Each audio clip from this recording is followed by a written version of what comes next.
Welcome back, ladies and gentlemen. Some of you are beautiful idiots. Why are some of you beautiful idiots? Well, one, you're all beautiful. Two, some of you knew the surprise from yesterday. Some of you are new here today, and we're on the members-only stream and aren't a member. What's up with that? But I digress. Ladies and gentlemen, we have my very own flesh and blood. We have the kin to my skin. Ladies and gentlemen, welcome my sister, Lauren Fry. What's up, Lauren? How you doing? I'm good. How did you enjoy your first day of streaming? It was fun. It was great, right? I didn't screw up terribly. You know, I didn't burn down the entire studio. It was That's great. not true. We had to rebuild it. That's overnight. Wow. Everything's rebuilt. It's all new. Wow, y'all are really good at construction. Speaking of something new, we're doing a new game show. Inheritance game show. Do you have a story regarding inheritance? Your inheritance, somebody else's? I don't know. Sophia's going to drop a link in the chat right now, and you can fill it out. Yes, Sophia. That's what you're going to do. Sophia's going to message Riley, and we're going to drop it in at a later time during the stream, and then you can fill it out and join. How does that sound? That sounds great, doesn't it? Sounds really good. You know what else sounds great? Reading this next story. You know what sounds even better? What? Shouting out a very special donator. Who? I'm going to pull it up for you. Hold on. Who's all, by the way, guys, starting off the stream, already have halfway to 30 more minutes. Halfway to 30 more minutes. Because I just looked at your face, Lauren. There you go. Hit me a command plus, because you know I can't read. It doesn't want to scroll up. It doesn't want to scroll up. It's Mandala. Manolia. Manolia! Whoa, Manolia. 25 gifted memberships? Hold on, guys. Lauren, can we give him a round of applause? Yes. Manolia, first time donator giving 25 people the gift of a membership is so Wait, beautiful. I think Duchess Cassandra linked Duchess- it. Thank you. Sophia! Okay. All right, ladies and gentlemen, the link is now in the chat. Thanks to Duchess Cassandra. You're the real MVP. Dude, our chat's the best. Chat's the best. Duchess Cassandra's the best. You were like inches away from calling her the Mandalorian. All right, guys. Let's get into actually it's Manolia. I'm on my 4th month of membership. Guys, once again, claps in the chat for Manolia. What's her, can we get like a magnolia, like a flower or something? As what's Manolia's? Manolia, not a first time donator, first time big gifted membership drop? Correct me if I'm wrong. Let me know. But ladies and gentlemen, Stormy Kitty did remind me of one thing. We promised this last week. Very important. We forgot a package. We're going to open that right now. Is this window supposed to? Oh yeah, could you take off the? Did you read this? We did not. Lauren, you want to read it? I would love to. Yes. Caitlin Van Kempen says, "Love being a member. You all keep me sane. I hope you all are doing okay with the fires going. Yeah. I'm assuming going on. There's a lot there's some in Orange County. Oof. It's kind of everywhere. It currently looks like I'm on Mars right now. Probably coming for us soon as well. Lauren has yet to feel the orange world, but you'll probably see it soon enough. You'll see. I live in an orange state. Ladies and gentlemen, I have a brown package. You have a brown. That came out not as I intended it to. Okay, ladies and gentlemen. So it's a new pair of shorts. Here we go. So Worm Queen can join in on the mustache mania from our very own MJ Grow. Freaking way.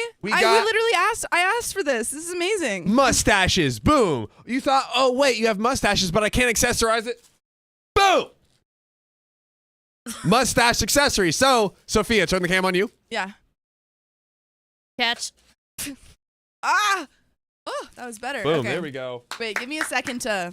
MJ Grow, thank you so much for that beautiful gifted donation. Package. And so sorry that it took so long. But here we are. And MJ Grow is in the chat. Guys, can we give it up for MJ Grow in the chat? Yay. Oh my God. What a hero. What an icon. Truly. Excellent gift. Truly. Thank you Excellent. for the stash. Thank you for the stash. All right. without further ado, while Sophia accessorizes her mustache, how about we get into this next story? What do you think, Sophia? Do it. Yeah. So beautiful. Let's go. So, I think my husband had an affair, baby, with his girl best friend. Now her son wants to date our daughter. The web crosses are crossing web. I am a 42-year-old woman. My husband, Luke, is 43, and so is Amy. I'm guessing the girl best friend. I met Luke in college, but he's known Amy since they were around 7 years old. They did everything together and understood each other implicitly. They were best friends. They've always insisted that they are surrogate siblings to each other. I don't like where this is headed, but it comes from Psych Factor on r/OK Storytime subreddit. So, naturally, I, as a new girlfriend, felt a little threatened by Amy and her closeness to Luke, but they both reassured me I had nothing to worry about. Their bond was not romantic and had never been sexual. That Amy really was just the sister that Luke never had. I believed them, and it didn't take long for me to forget any and all insecurity I had about Amy. She became my friend too, and she officiated our wedding. How nice. Luke and I have built a wonderful life together, and we always had a strong relationship. After we got married and moved in together, we still saw a lot of Amy, and I was fine with that. You don't like that? I was going to say, pretty sure the husband saw a lot more of Amy. We about to see. I've passed many a night on the town trying to help Amy find a man, as she's always lamented how unlucky she is in love. Luke and I started to have children after we were married, and at around that same point, so did Amy. Coincidence? No. I think so. For context, my children are Sophie, 15, Owen, 12, Louise, 10, and Carter, 6. Wow.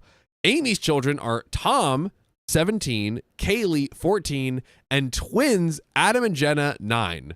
They both have 4 children. This is a lot. Wow. Now, Amy was not in a relationship at this point. Okay. She was not married, and as far as I knew, she was dating but not consistently, quote unquote. As Luke and I had more kids and our family grew, periodically, Amy would find herself pregnant as well.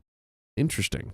It happened periodically. Wait, and OP was never like, who's the father? She's like, I'm just pregnant. I'm just pregnant. Yeah. I just got the baby. You know, every couple months a woman gets pregnant. It That's happens periodically. You know, women, they reproduce via mitosis. They just split off like atoms.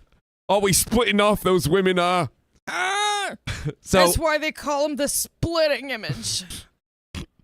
Sorry. Unacceptable. Okay. Now, that's happened a few times, and Luke and I never knew anything about the fathers in question. I kind of assumed that maybe Amy was sleeping around and not keeping in contact with her one-night stands. All right. Luke agreed this was probably the answer. While I did ask each time if Amy knew the paternity, she always said no, and she didn't seem to be worried about the idea of raising kids on her own, so I didn't pester her. Do you say anything more? Poll. I can do that. Say something or not? I don't know. If you have a friend that has 4 children and is like seemingly like almost intentionally not trying to, I don't know. Not trying to what? Have a partner? Oh. It almost feels like she's having like they're implying like she's having one-night stands to have the kids. God forbid women have hobbies. Random. Yeah, exactly. My hobby is pregnant. My hobby is meeting strangers and giving them my address. Oh dear. Oh my God. So let's get back to the story. Of course, she had us to support her, so there was that. While Amy never asked for any help, of course, Luke was never going to let his best friend struggle to stay afloat when she had children to raise. Financially, we're very fortunate and privileged. I have a job that pays handsomely, and Luke also had wealthy parents who already knew and loved Amy, so they were happy to provide for her. Wait. Is his parents... Hush money. Hush money. Yeah. My in-laws defy all stereotypes. They are the kindest and gentlest people. So we are able to support Amy to get her somewhere to stay with her kids.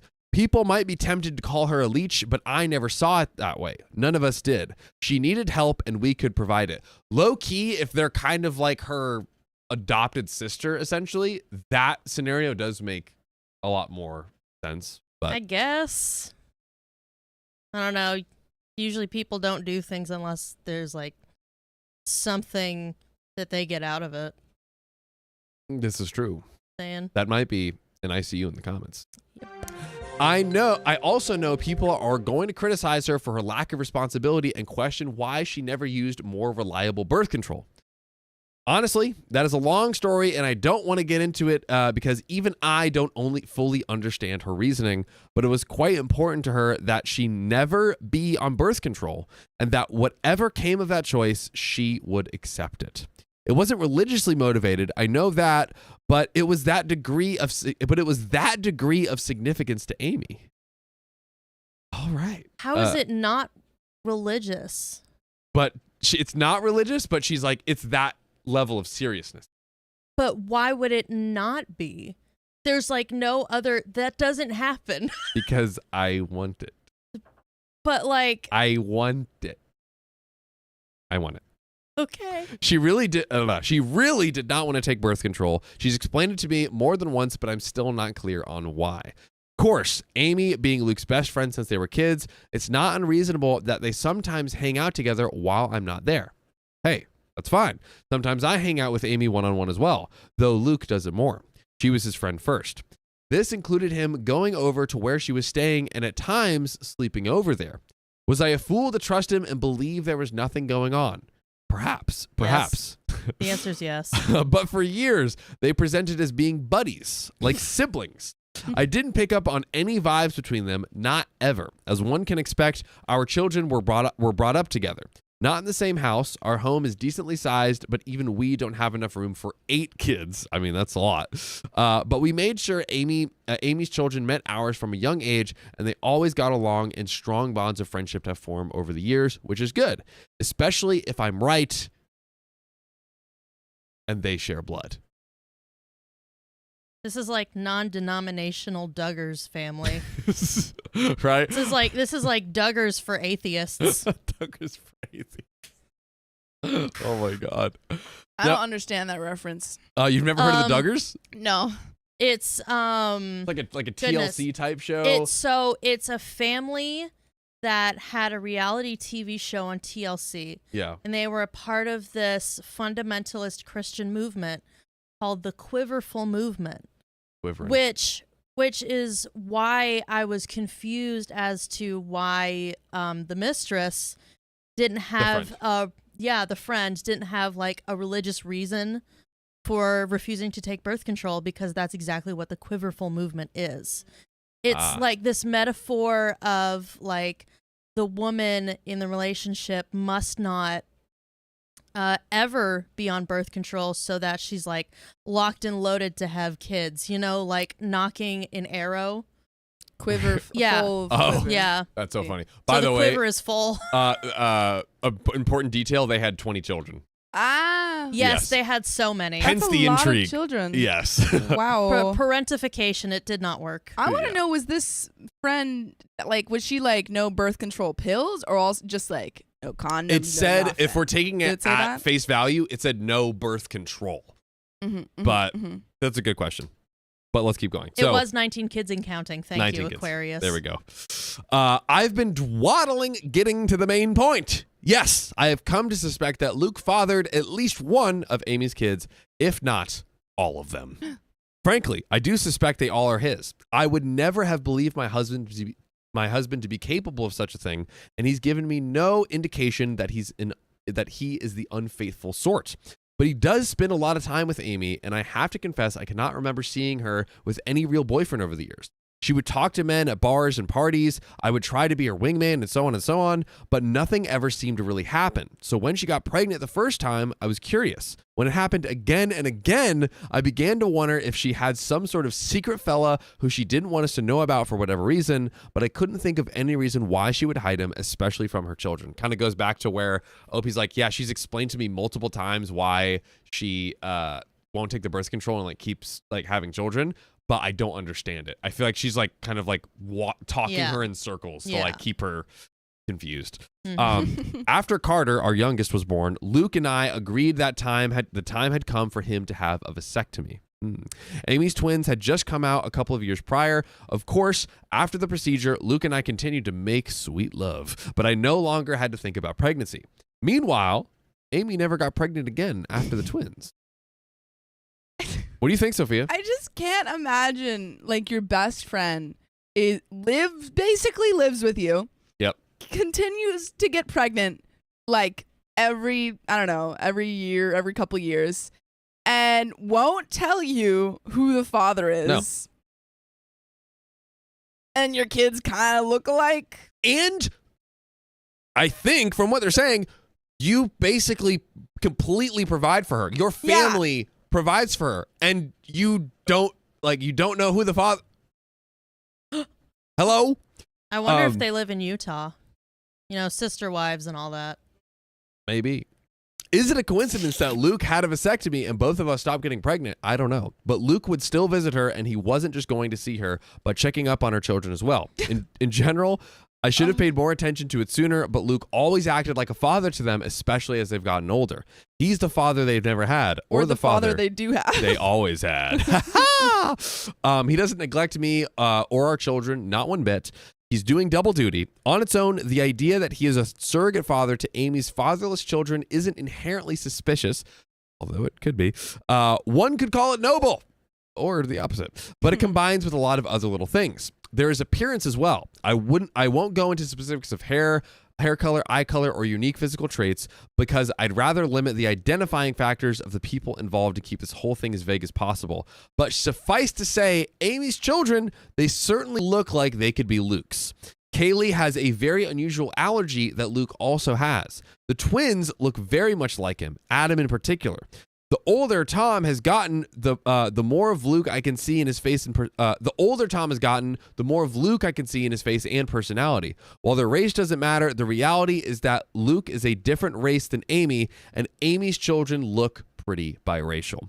I could easily believe their father is the same race as Luke, but doesn't mean that Luke has to be the father, but it sure seems like it. I have never voiced my anxieties to either Amy or Luke. I don't want to be the bad guy, and guilty or innocent, I already know they would flatly deny any accusations and be hurt by them. Another quick poll. Pull this one Truth up. or nah? Tell the truth or nah? Yeah. So, Truth or nah? About that poll. About that? I texted Riley like, Mm. but we can do a poll for the time being. Let's do a YouTube poll for the time being. So go to YouTube if you want to vote there. Tell the truth or nah? Yeah. That's the question here. Or no. Quickly, Lauren. Tell the truth or nah? Um. Basically reveal that you suspect this or not.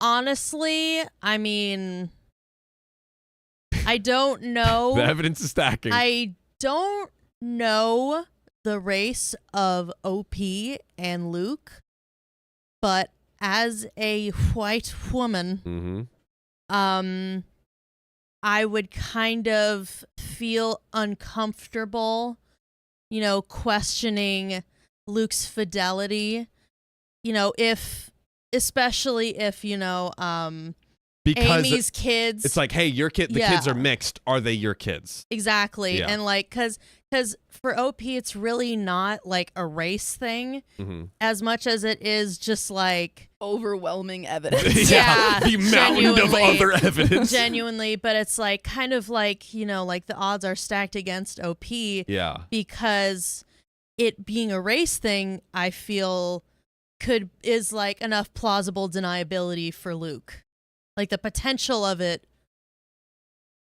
You know what I mean? I know what you're saying. You basically don't want it's not like, oh hey, they look mixed with whatever race Luke happens to be. Yeah. You don't want to say that, but also it's like, hey, here's this whole mountain of evidence. And like at the end of the day, if Luke secretly had these affairs and affair children without you know, I mean that's like, crazy. I'm sure he's not the only man in town who is that particular race. You know what exactly. I mean? This is see, usually they have like no evidence other than that. This is a very rare example of like a mountain of evidence despite that. And OP's like, that's not even the main thing I'm thinking of or listing out. Like OP's got a lot going on here. I'm saying it would be risky for OP to bring up because that is something Luke could use to like defend himself. Yeah, not that it's like a, you know, whatever. That she but shouldn't it's be able to ask the question with the evidence. Right.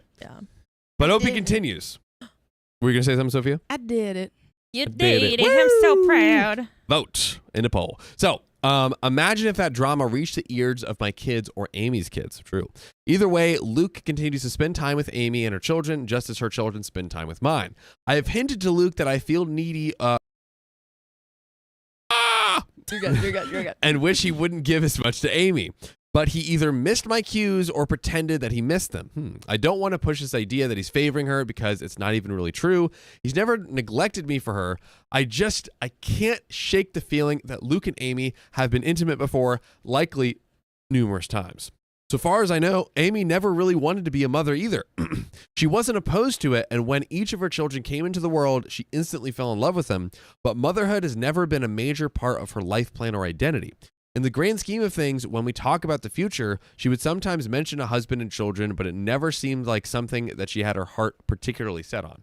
So, like, I don't think this is a cause of Luke just giving Amy children, a case of Luke just giving Amy children. I doubt that was the motive for the infidelity. That would have just been the side effect. Ouch. I've been letting this go and turning a blind eye for years. It was the dark thought in the back of my mind after Kaylee's allergy was discovered, but I dismissed it. Got worse after the twins were born. I dismissed it. Then when Amy stopped having babies, I wanted to feel reassured by that, but Luke had gotten a vasectomy, so if anything, that made my anxiety worse. There have been many nights that I wish the twins were younger, that they had come along after Luke's procedure. It's been twisting me into knots for a long time, but I don't want to be the one who rips our family apart, especially since technically I could be in the wrong. Except I'm now very afraid because of the last few months, we've had a new development in our kids' social circle. We have to stop right here. Guys, vote in the poll on YouTube. Or on here. Or on there. There are 2 poll options. 2 polls. Let's go. So yeah, one and 2 in the chat, wherever they're at. Yeah, broski. Hoorah. Okay, so 100% of people are saying tell the truth. Yeah, I feel like there's just so much evidence, and I think also let's take the like possible cheating or like affair children out of the equation. I can understand like her husband's parents financially support them and the children. Yep. He's spending a lot of time with her, sleeping over there, like all this stuff.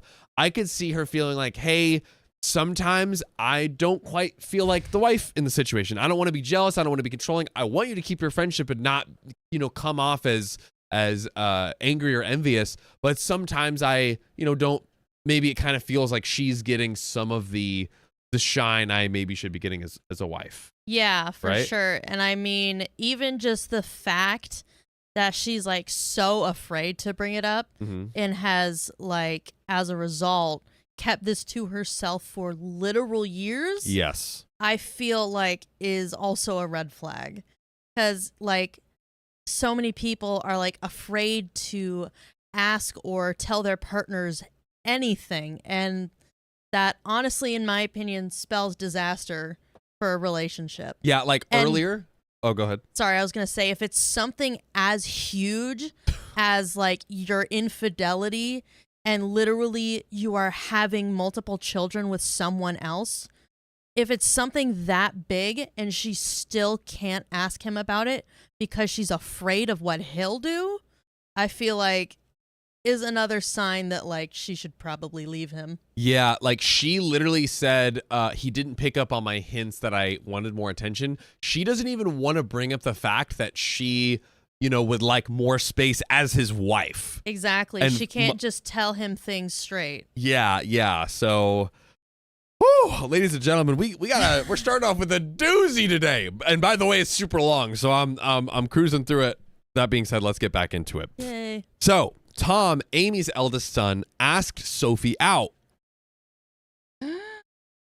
Goodness. Oh no. Oh no. Sophie, my eldest, she's really blossomed over these last few years and become quite the outspoken beauty. So I'm not shocked to see she's getting male attention, but Tom asking her out had me thrown. Sophie said no, but only because I'm quite protective when it comes to her exploring dating, and she knew she'd have to ask me first. I could tell she was flattered and intrigued by his interest and wanted to say yes. She approached me to talk about it. Bless my girl. She did everything right. I think she expected I would see things her way and agree that she could date Tom. Much to her surprise, I very firmly said no. This caused a bit of a conflict. She didn't even want to date him that badly. She just couldn't understand why she wasn't allowed to, which like kind of fair on the kid's part to be like, hey, like what's your apprehension? You know, like I feel like a child is owed that. But now the kid's gonna be like, well, I want to date him anyway. Yeah, right. Now it's gonna be like, Mom, it's secret. Ooh, Yeah. forbidden romance. And I can't explain to her, and I couldn't explain it to her. All I could come up with was, he's too old for you, which he is, but it's not really about that. When Amy and Luke heard, I was very curious to see what their reactions would be. If either of them had agreed with Sophie and tried to convince me that the two of them should be allowed to date, I think I would have been relieved and taken that as proof that I was wrong about something going on between them. Wrong about who fathered Amy's children, because they for sure know. If this is the case, Probably. they have to know, because they did what they did to create it. Yeah. 4 times, the plausible deniability is out of the window. I'm sorry. This is like Law and Order SVU. Yeah, right. There's literally an episode about this. Oh my God. Yeah. Wrong. Dun, dun. Wrong about who fathered Amy's children, but the ambiguity continued. They took my side. Both of them put their foot down, although not as fiercely as I did. Luke agreed with me, but he was also worried that trying to forbid such a romance would only want Sophie to make it more. He's probably right about that. Amy seemed to be more apathetic about the idea. She didn't want Tom to date Sophie either, and she backed me up, but I don't know. She just wasn't taking it as seriously. She seemed to think that it was a fleeting crush. Well, it wasn't. In the months following those conversations, Tom would spend more and more time with Sophie. Oh, Bless God. you. They would be alone or with other friends anytime they possibly could. It became abundantly clear that Tom is crazy about Sophie and wants to be with her. And he definitely wants to be physical. I've been watching them like a hawk and noticed his eyes wandering many times. And while I'm doing everything I can to kill this budding romance in the crib, I am also feeling somewhat powerless. Sophie hasn't outwardly defied me. She's still hanging out with Tom as friends, so forcing them to stop spending time together would be unreasonable and probably encourage more sneaking around, but I'm so afraid they're already doing that. My nightmare is that they're secretly dating and doing God knows what when no one is looking. I've observed Tom being rather handsy with Sophie, and she presents no objection whatsoever. Oh, God. And I just don't know what to say. Stop, bro. I feel like at this point, she has to say something. I mean, she has to. She has to. At this point, I think the best move for OP would be to hire a PI who like has an in with someone at like the state's like DNA department. Maybe because they do that all the time. You know, the police, they'll have a suspect, they'll be tailing them, and they wait for the suspect, you know, like throw away, say like something they were drinking from. Is that legal? I don't even know. Yes, it's perfectly legal. As a PI though, like not as like law enforcement. I don't know about that, but law enforcement do it all the time where, you know, a suspect will discard, you know, like a cigarette, a cup, or a bottle that they're drinking from. They'll retrieve it from the trash, send it over for DNA testing, and boom, they have their person. Yeah. Yeah, because on all our stories, they're always like, oh, let me get the sample or get the approval. I don't know. I'm not exactly sure how it works. Chat, let me know. Sophia, I just think that she should like talk to her husband, honestly. Yes. Because if it's been this many years of her doubting you know, his fidelity. Yes. And thinking that he cheated with Amy and stuff, then at that point, they already have problems in their marriage. So, like, what is she? I don't know. I don't know what she's losing. Really. Before this, she already completely had the grounds to approach him with a conversation about it, right? Yeah, that's true. And now it's like, this is venturing into very, very, very dangerous territory. Literally. And like, if this is what we think it is, siblings can't date.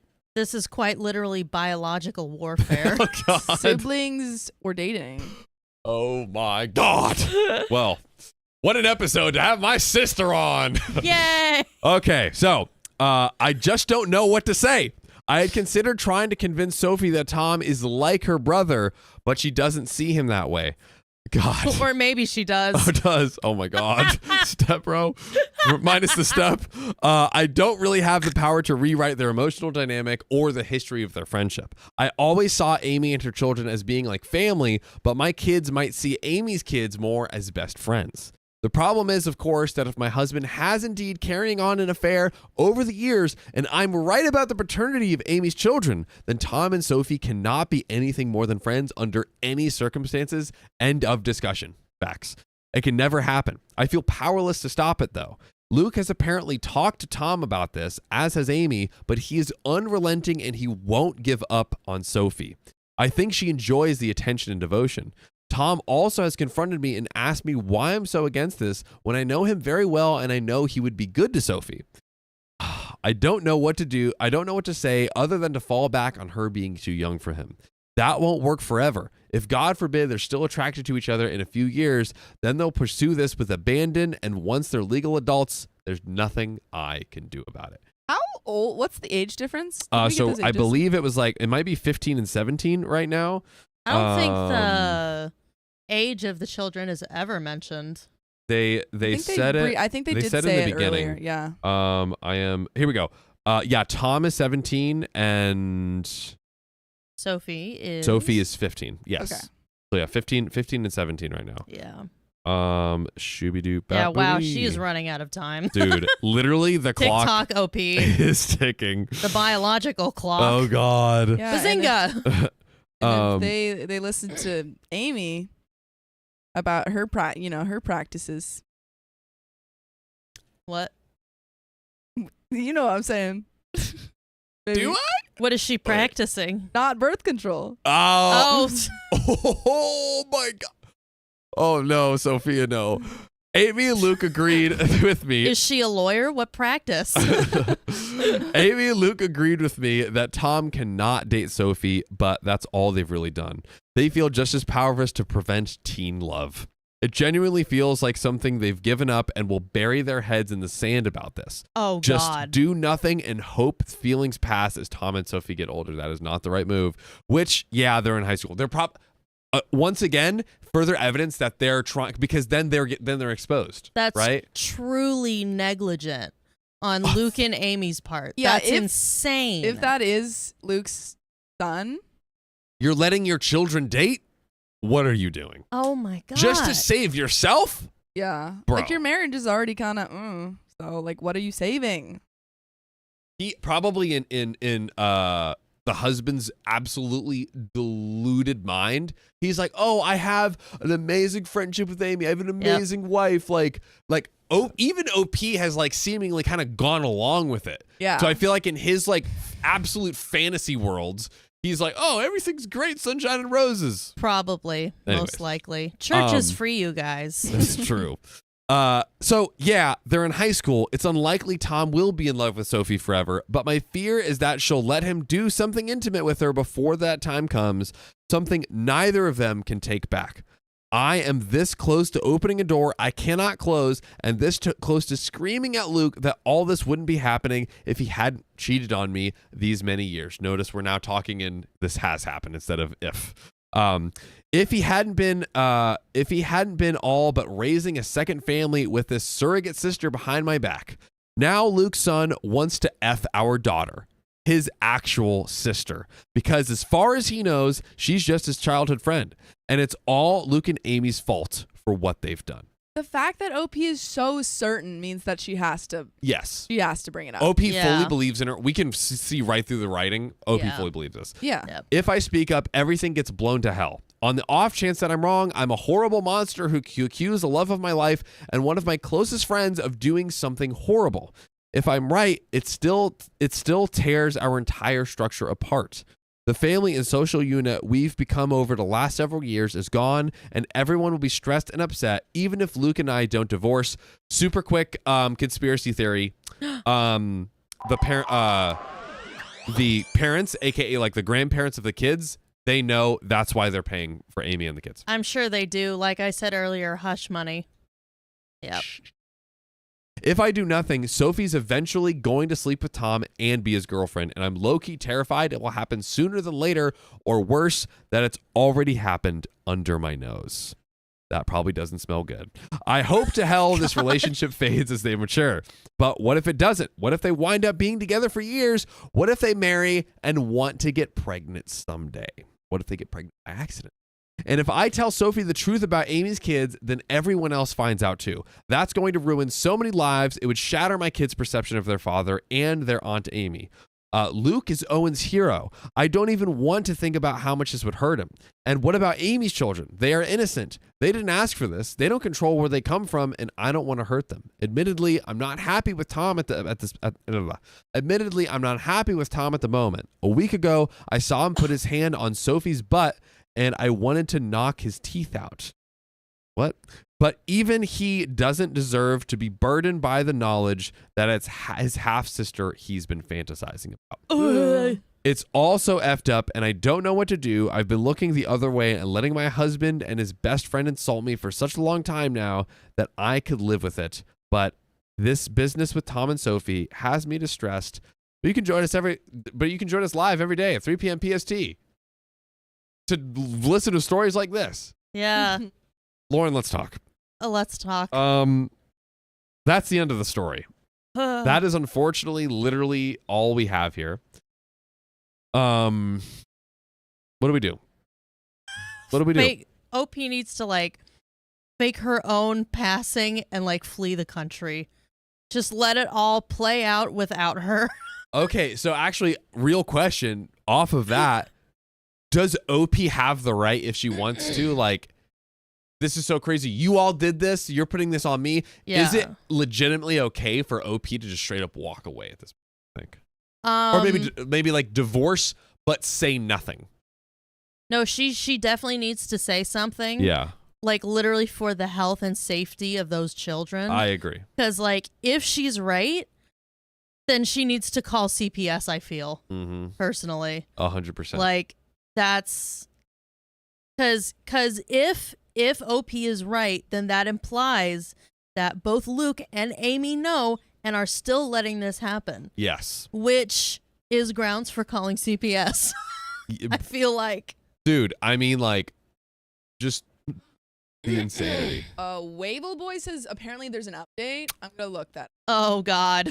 We are going to find out now. I'm burdened with forbidden knowledge. Justina Regis says OP is a coward.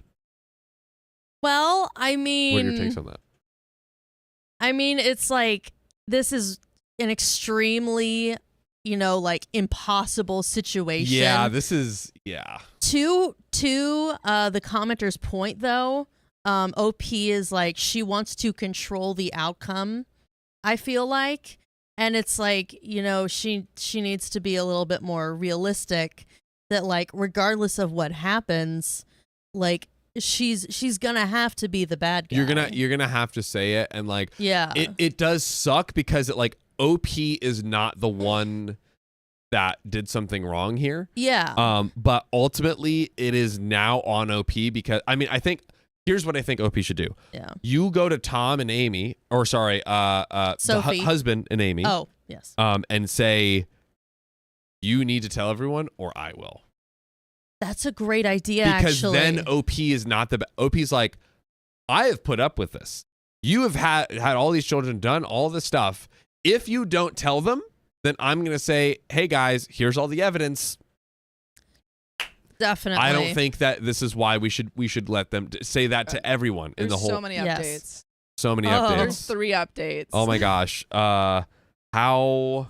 They're a bit long. Yeah. So I don't know. Do we want to read? Could we read the final one? Yeah, but the second one has some juicy stuff. Ooh. Do you want to take turns reading the updates or something? No, that's all good. I just want to Okay. make sure that we have time for everything else. I'm so afraid. I need an adult. Here, let's cruise it, ladies and gentlemen. Okay, Let's go into hyperdrive.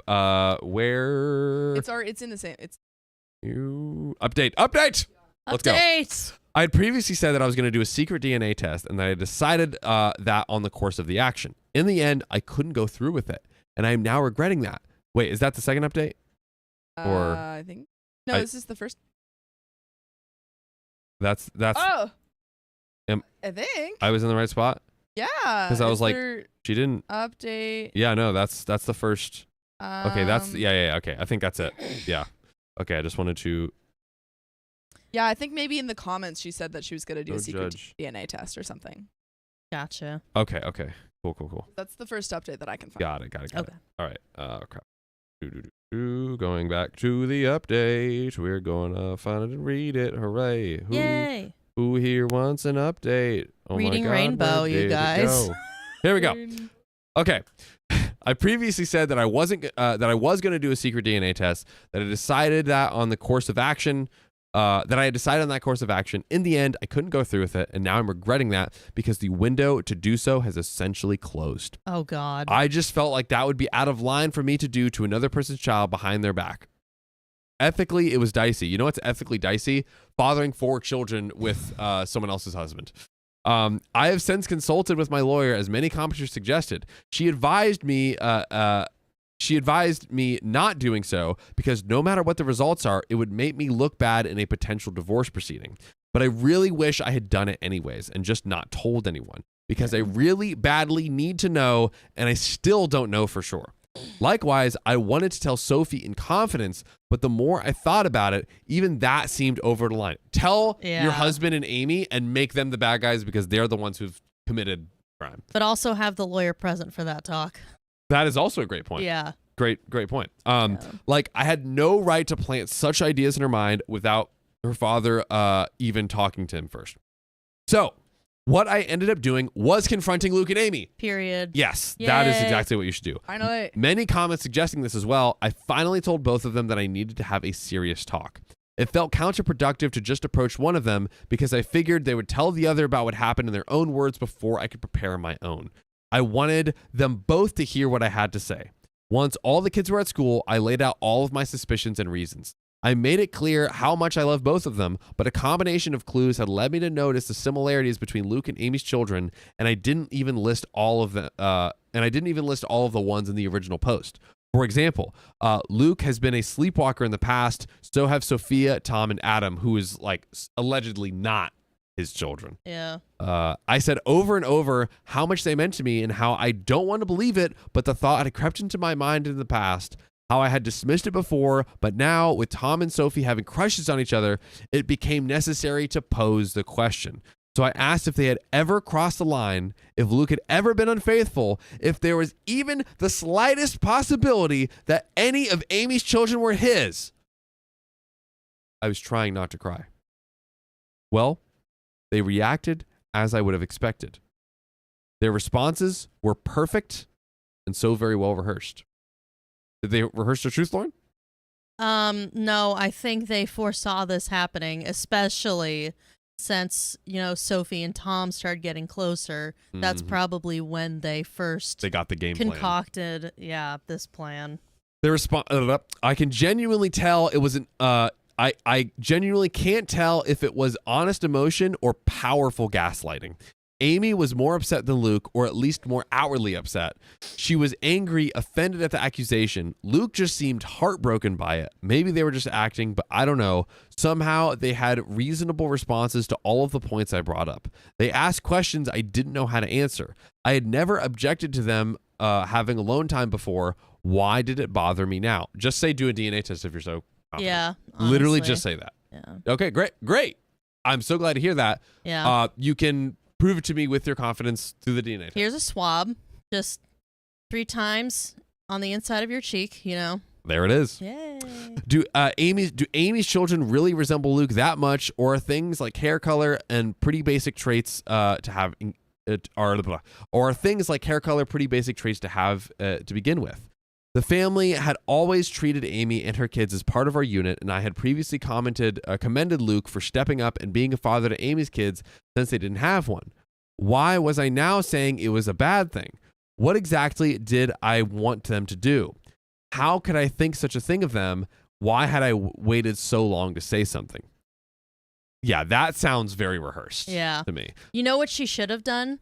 Kept this to herself, but you know, for Christmas or something, bought everyone, you know, like DNA tests, a 23andMe or like Ancestry.com kit.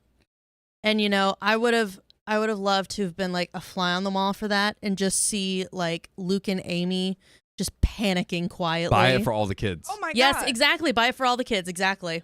Yep. And you'll Buy get it for all the kids. Merry Christmas. What's up? Also, we're at another 30 minutes. Woo! Hey, yo! Yay! Thanks all you guys for donating. We're going to read them as soon as we get to the end of the story. It is a beefy one, so I want to make sure we have time for other stuff. We promise. We promise.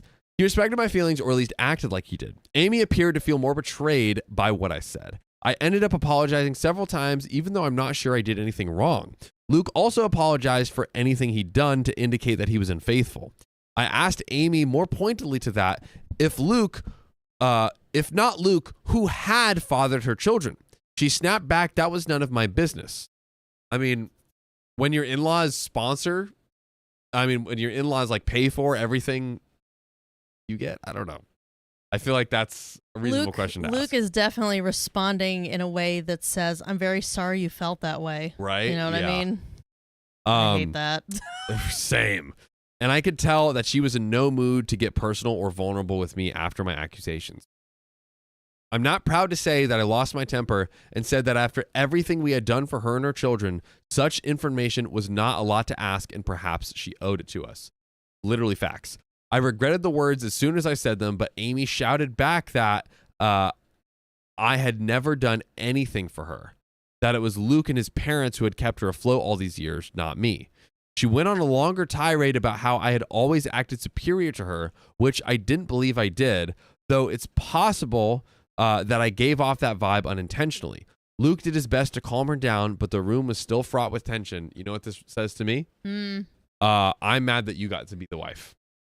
Probably. That makes sense, honestly. I mean, yeah. Come on now. I don't know, Reddit. I just don't know. It's driving me to the edge of madness. There is a way to be certain, of course, not certain of my husband's fidelity, but the paternity of Amy's children. So. You eepy little boy? No. Okay. So I asked Luke for my own peace of mind, for the sake of our daughter and our family unit, if he could please get a DNA test done, a paternity test.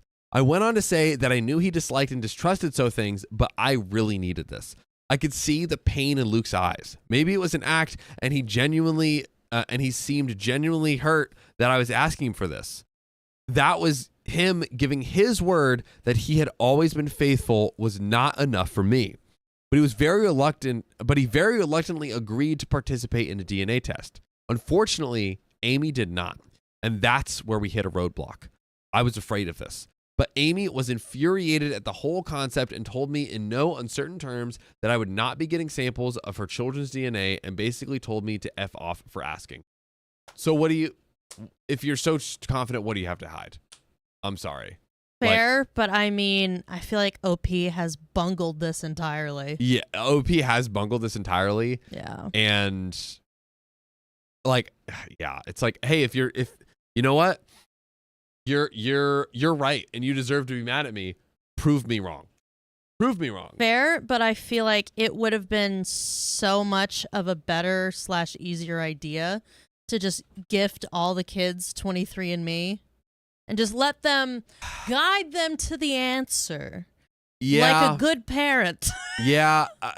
Just give them guidance. There are, like, with any potential thing I think you could do here, there's always a potential backfiring that could happen or side Possibly, effect. but here's the thing, though.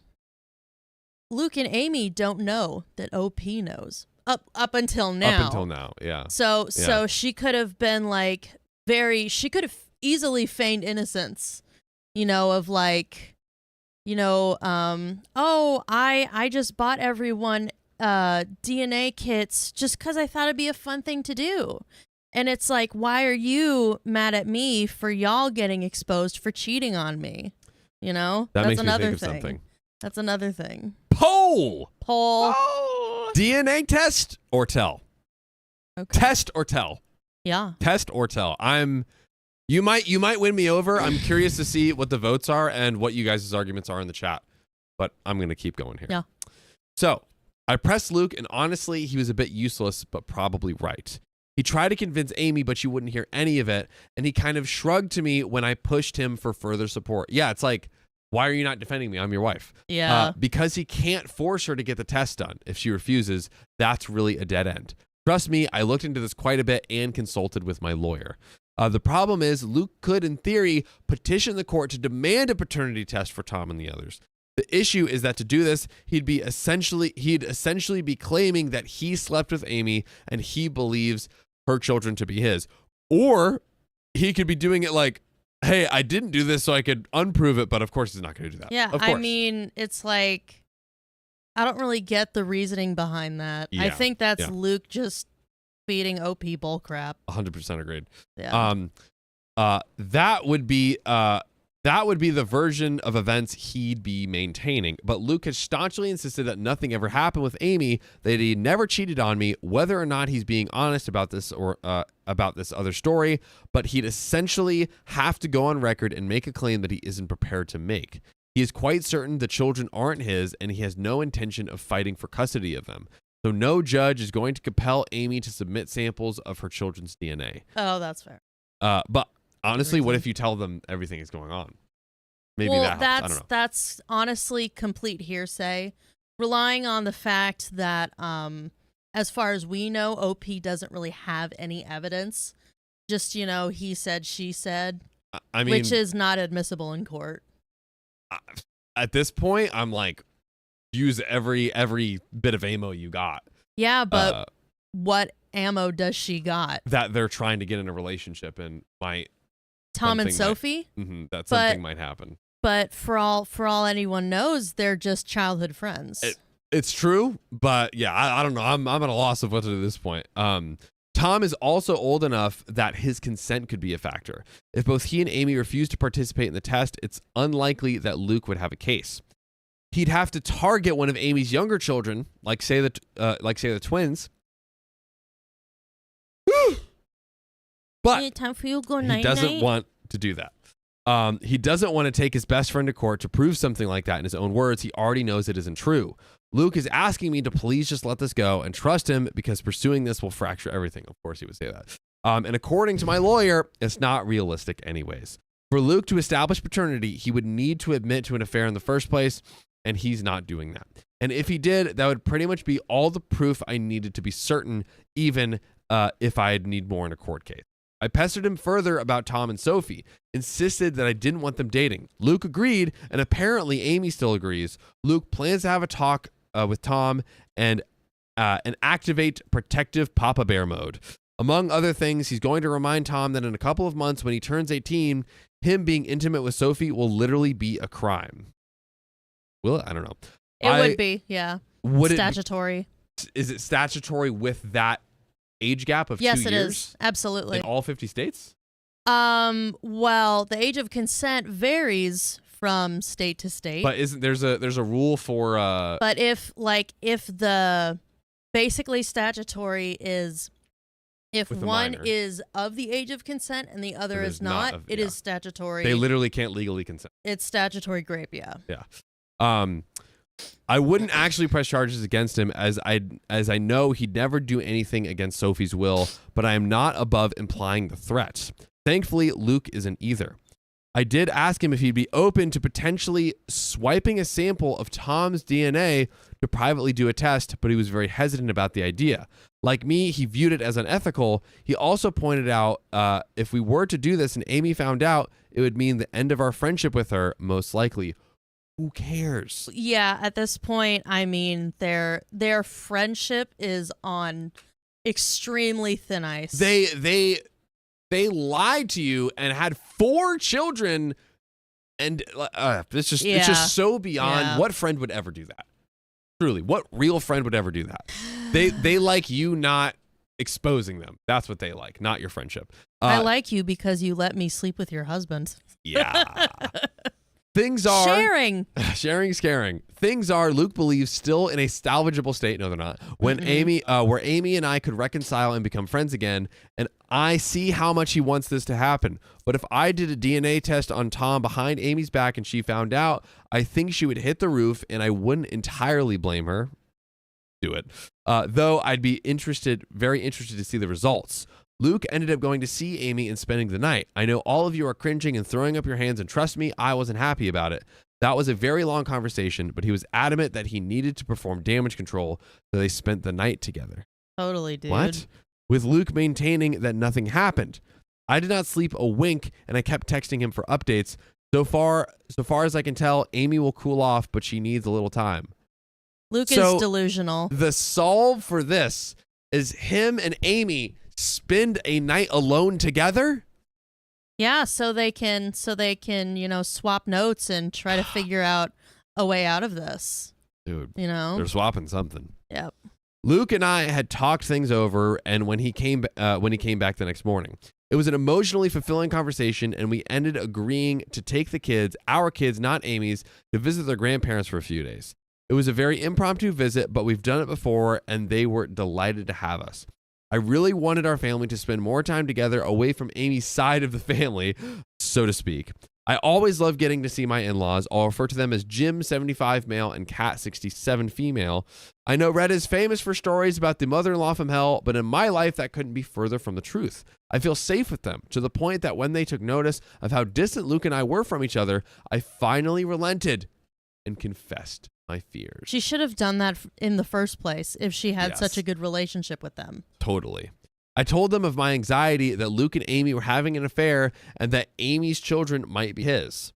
Here's where things got a little bit interesting. Oh, God. When I told them what I was feeling, Kat just gave Jim this pointed look and did a big dramatic sigh. Here we go. So as it turns out, Kat had similar misgivings to mine and genuinely suspected that over the years that Luke and Amy were closer than they'd ever admit, and that they had crossed the line in the past. Do you believe that the grandparents really didn't know? I think maybe what it was the mother-in-law was sort of in a similar sort of mindset as OP, yeah. Just kind of like, like, this seems odd, but should I say anything? Yeah. And then also keeping it from, father-in-law. Yeah. Mother-in-law keeping it from father-in-law and just sort of going along with it. You know what I mean? I could see it possibly being that she did know and she's like trying to cover up for that. Maybe. Yes. Yeah, Maybe. because I mean, it's like, that's her son. Those are potentially her grandchildren. So, it's kind of like, what do you do? Yep. Yeah. Jim, on the other hand, simply refuses to consider the idea. He has always insisted that Kat is seeing things that aren't there. Well, there you go. I was right. You're welcome, Delusion. everyone. He maintains that Luke and Amy are like siblings and would never. Hey, we know another pair of possible siblings that are. Who probably already have. Kat thinks his stance on this is naive, and that even if she and Jim had taken Amy in and loved her like a daughter, that didn't mean Luke viewed her as a sister or that she viewed him as a brother. Yep. But Jim just continued to insist that this is what they are and always had been. I could tell that he and Kat had already had this conversation before, and they kept going in circles with Kat getting exasperated. She pointed out that surrogate siblings or not, Luke and Amy were not actually brother and sister, so nothing was stopping them from being physical together if they felt a mutual attraction. At that point, Jim just sighed and walked away from the conversation. So yes, Kat had privately wondered if Amy's children weren't fathered by Luke, which is part of why she's always treated them as her grandchildren. Yep. Which was never something that I minded, to be clear. I also don't mind that Kat never voiced these concerns to me. She had no proof, and she saw far less of Luke and Amy's closeness in our adult lives than I did. As for the kids, they're doing all right. I don't know what Amy told her children, but I think the general consensus of the official version of events is that Amy and I had a fight and need a break from each other. That's what Luke and I told our children, and when pressed for more information, Luke did defend me and shut down the questions, saying it wasn't their business.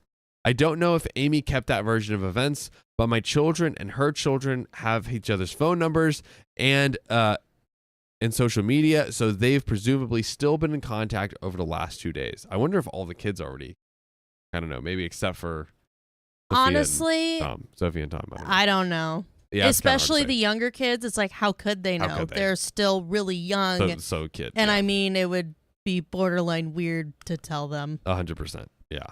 I think my kids would have kept Amy's kids in the loop on the updates. And if Amy had told them anything else significant, they would have relayed that information to my kids. After all, we know Sophie and Tom very closely. I did try and talk with Sophie about that more, but the timing was off. Because Sophie rejected my counsel and interpreted my reinforced reluctance as being attributed to my fight with Amy.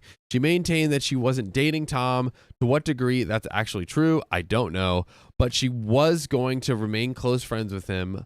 And while she isn't usually a disobedient child, she made it very clear that she's putting her foot down on this one. And to be fair, I can't really justify trying to separate them or forbid them from being friends. They've known each other for all of these years, and Luke has my back and on them not being allowed to date, but he wouldn't have my back on them not hanging out anymore. I wish I could have a definitive update. If anything significant happens in the next few days, I can let you guys know. I'm just kicking myself for not having done the secret test, even though for my own peace of mind, as I feel like I'm locked out of the only way to get definitive proof of the other. Yes. I think we're going to conclude this story for now here. What do we think before we get into the next story?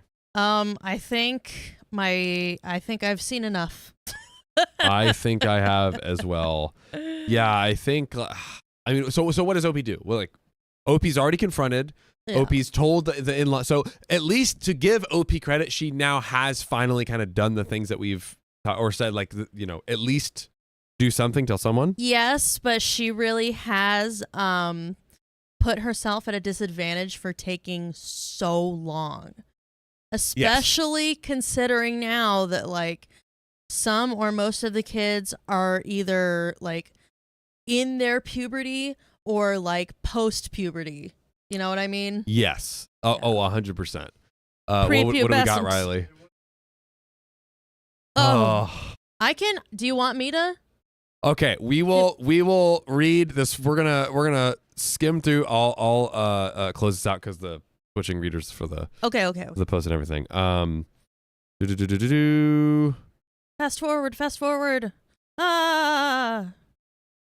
So on to the update. Okay, here we go. Keep going, brave soldier. Yeah. On to the update. In the middle of escalating tensions with our daughter Sophie's potential relationship with Tom, the son of her husband Luke's lifelong best friend, Amy and I made a distressing discovery. After accessing Luke's phone while he was asleep, I stumbled upon recently deleted messages and a topless photo of Amy, confirming my long-held suspicions of their affair. This revelation was compounded by finding more explicit content, including intimate photos and videos on Luke's laptop. The digital evidence painted a clear picture of a relationship that was both deeply intimate and spanned years, contradicting their portrayal of platonic friends. I want to confront them with this so bad. Definitely. I want to sit them down and PowerPoint presentation. Yes. Explain. And like title it, you know, like people I would cheat on my husband with, but then it's just exposing him. Yeah, right. Cheating on her. Oh my God. That'd be great. Feeling betrayed and devastated, I took immediate action. I contacted my lawyer in the middle of the night to discuss the next steps and secure the damning evidence. My lawyer, Paige, advised on the potential legal implications of my actions, but agreed to help secure and document the evidence. In a whirlwind of emotional pain, and resolution, I packaged Luke's belongings and confronted him with divorce papers first thing in the morning. We are overnight turnaround. I packed Luke's belongings and confronted him.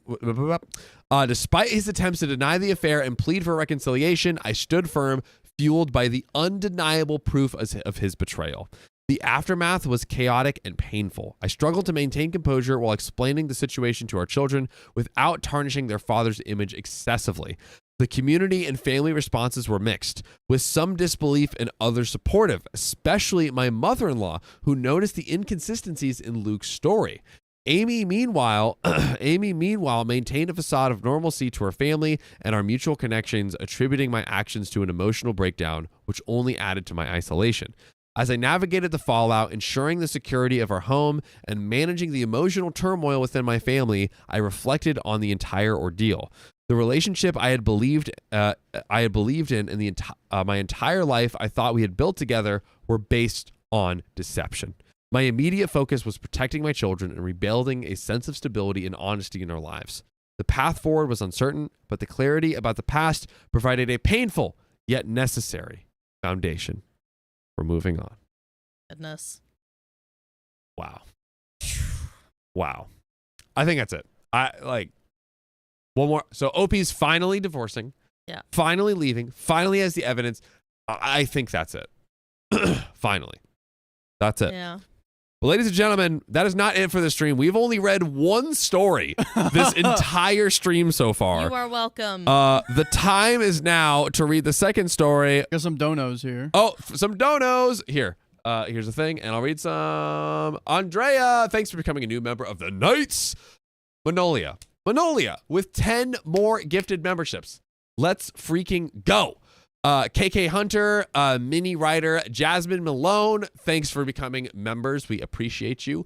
Josephine Modelo Bergquist, thanks for the 260. She has to talk to him. What if she gets pregnant? That part. Mela 6815, we need more time for the story. Mela, 53. you said it. Oh my god. And you meant it. $53 donation. And you got it. And you got it. Here you go. There you go. Patricia Sandland, thanks for the $10 and the heart emoji. We heart you back. Aww. Karen, thanks for the $50. Thank you for accompanying me on my long commutes cross country to and from work. Karen, you're welcome. We got you. Christy Lou celebrating 6 months of membership. Let's freaking go. Breaking landmarks. Bestie, happy anniversary. I commented on my last members only stream how I get background mode to play on the members only with the phone locked. Only iPhone and YouTube Premium though. Yes, for the confusion for everyone, you have to have YouTube Premium, which is like basically the subscription that goes directly to YouTube in order to play it in the background. Unfortunately, they basically double charge you. Right. So that kind of sucks. Sorry about that to anyone who has a membership. Scam. You need YouTube Red and our membership. Sorry. Karma Jade, thanks for the $2. Xmas though, Tom and Sophie are awfully cozy now. Yep. And then could you scroll up a little bit for me? Big dog. Josephine Modelo Bergquist, thanks for the 626. Luke said yes to the test, knowing Amy would say no in order to try to make OP think that he's willing to tell the truth because he's willing to do the test. That's genius. Josephine freaking cracked the case. 4D chess over here. 4D chess. Also from Josephine, babe, I'm gonna do damage control. Cream pie edition. Hey, yo. Josephine. Y'all ready for dessert? Oh, God. But Christy Lou, thanks for the $10. Missed the lives. I'm in my final semester of nursing school. Yay. Congrats. Let's go. Yay. So life is Yay. busy. Thankful to catch up on the streams when I get brief downtime. Y'all help me stay sane. Keep being awesome. Christy Lou, you do the same. You rock. Baby Godzilla, Baby G, celebrating 6 months of membership. Lauren, hearts in the chat. It is me. Christy Lou, thanks for the gifted membership. Hey, thank you, Kel. Thank you, Kel. Stella Davis, thanks for celebrating 5 months of membership. I'm lurking well at the store, but y'all have seen stream memes lately. Also, shout out to MJ Grow. Hi, love. Yay. And then retired. Whoa. With the $50 gifted dono membership on the Goodness link. gracious. That was so many. Love your show. New member. Guys, retired as a new member. Whoa. And literally doing the most for the stream. While perhaps retired. Can we get Yeah. W's in the chat for retired? Get W's in the chat. Also, I looked for an update. There's not an update, guys. Finito. Sorry. I don't know what you're talking about. Ouchie. But It's not real. You're crazy. Yeah, it's all in your head. Do you want me? I'll just put the link in the chat. How Yeah, does that that's sound? great. If Smart. you could put the link I'll in the just chat. put the link in the chat, and then you guys can look at And it. while Riley does Smart. that, we're going to get into this next story. Let's Can do I it. unplug the phone? Yep. Yay. Yay. Yes, it should be. Go up a little bit Go to the more. top. Boom. Aha. Beautiful. There it is. Yay. Okay. My wife's guy friend looked too much like our kids. Their theme? I demanded a paternity test. Basically what the title says. My wife has brown hair so dark it looks black, blue eyes, and a skin tone that is a couple of shades darker than tan. I have black hair, dark brown eyes, and a skin tone a shade darker than my wife. We have 3 children, 2 boys, male 6, and a little girl, female 3. None of them look like me or my wife. My boys have brown reddish hair, hazel eyes behind these hazel eyes. My boy, blah, blah, blah. My girl is a dark blonde with light brown eyes. They're all on the lighter side when it comes to the skin tone. By the way, this comes from Cat Spilled Spiced Tea, Reddit user Cat Spilled Spiced Tea, on the r/OK Storytime subreddit. Let's go. So anyways, I didn't think anything of it at first. Both me and my wife have some interesting heritage. But from the birth of my sons, my family kept bringing it up to me. They would point out the facial features all the time. Where does that chin come from? I don't know his face. Look at those cheekbones. That boy stands as straight as a ruler. Oh my goodness. Who has hair that straight? Caucasians. Things like that. I shut them down or ignored it all. I never paid any mind to them. Other than an old high school friend of my wife's was in town. Then an old high school friend of my wife's was in town.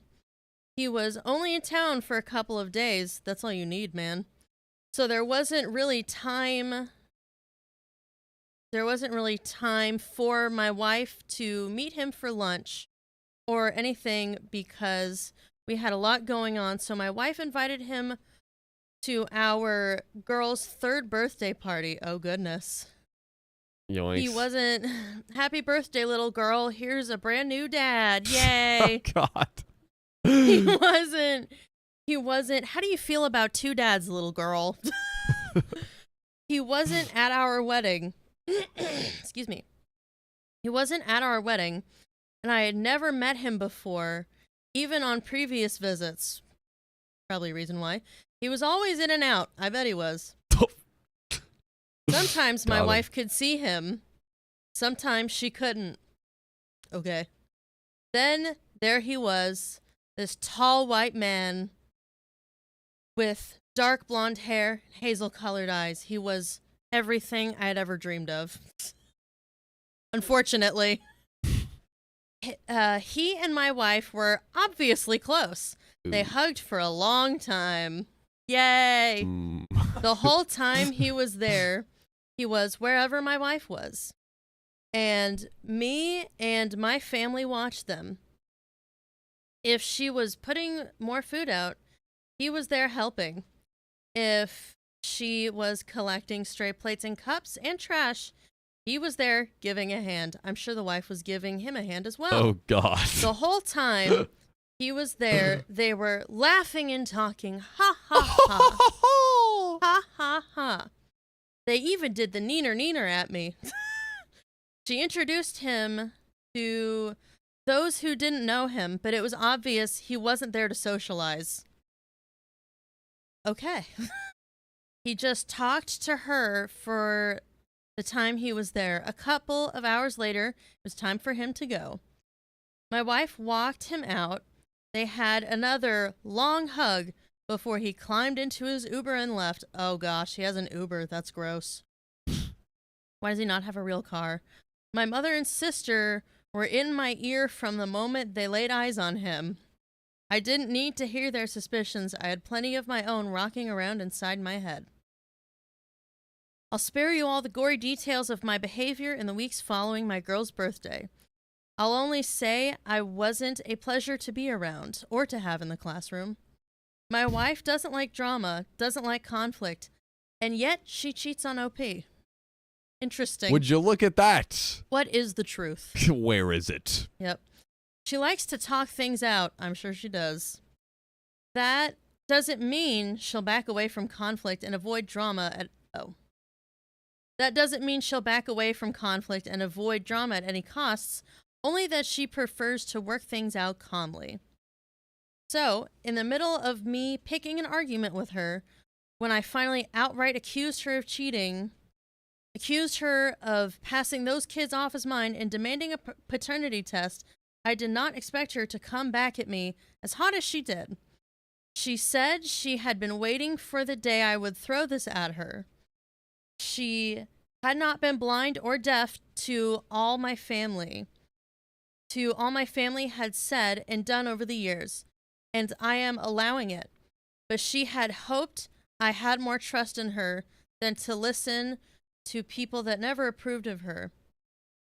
People who had nothing better to do with their lives than talk BS about everyone else. I don't know why, but her saying these things pushed me over the edge. The argument grew and grew. I grabbed by the upper arms so hard I left bruises and shook her. Her hand came up and slapped me right across the face. Oh my God. The police were called. I don't think they need to be together. Dude, what is going on here? The police were called. I was made to leave the house, and I went to my parents. A couple of days later, I lost my spot. I went home, but the locks had been changed, and my wife wasn't answering the door or picking up her phone. The following week, she filed a petition for paternity for, I'm assuming, custody of all of my kids. 2 weeks later, the day after I was given confirmation that they were my kids. Oh, okay. So, petition for paternity, not custody for all the kids. The day after, I was given confirmation that they were my kids. I received divorce papers. Really? It's been months. Well, I mean, you don't have to prove where the DNA came from, so. Yeah, so he's basically, yeah, I have proof that that they are my children. Okay, so yeah, it's like, it's a DNA test. Yeah, but she could have easily just swapped out the DNA samples from OP with her real hubby. You know what I mean? People do that all the time.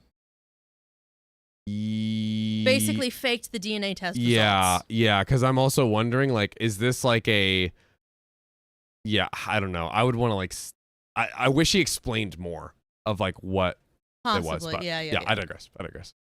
It's been months. I've tried calling her. I've reached out through Facebook.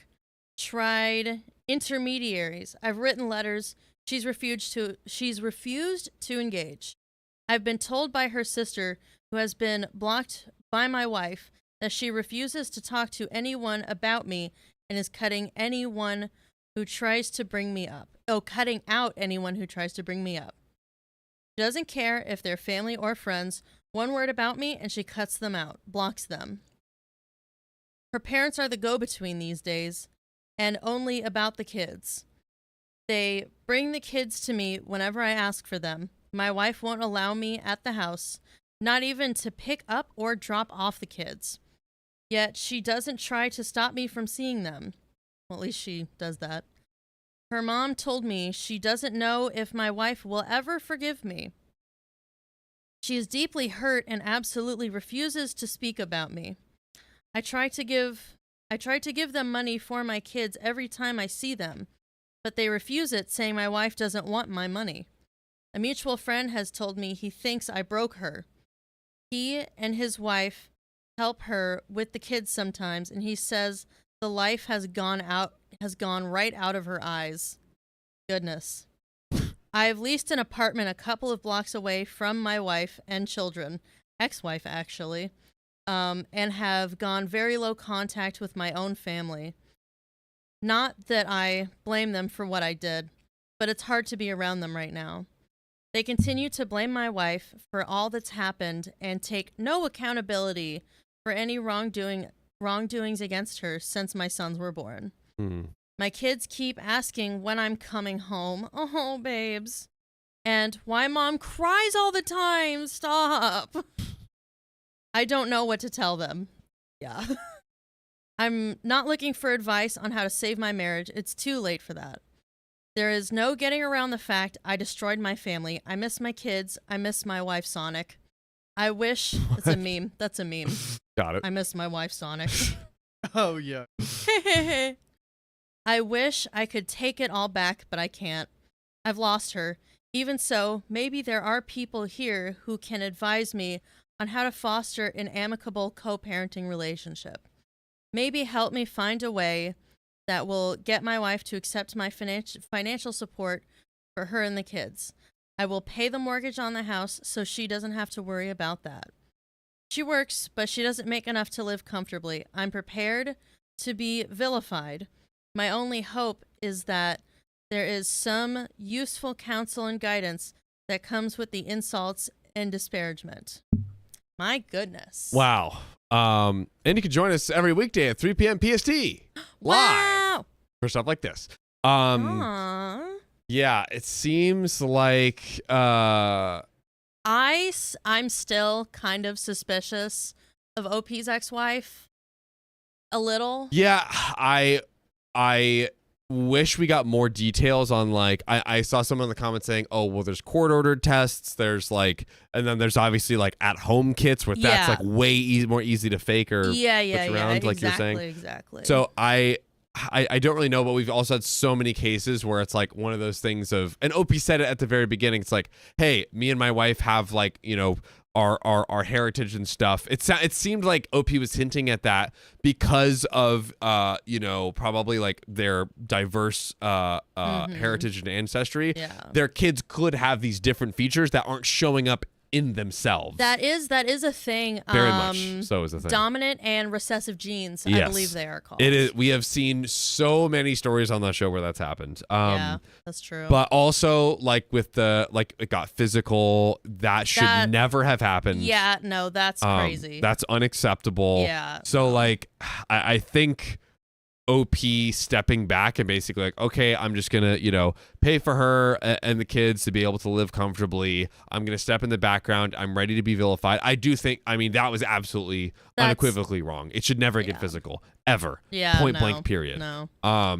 So, but yeah, I don't know. I think I'm kind of with you in that I wish I had more details of, like, what is the full explanation of what the test was?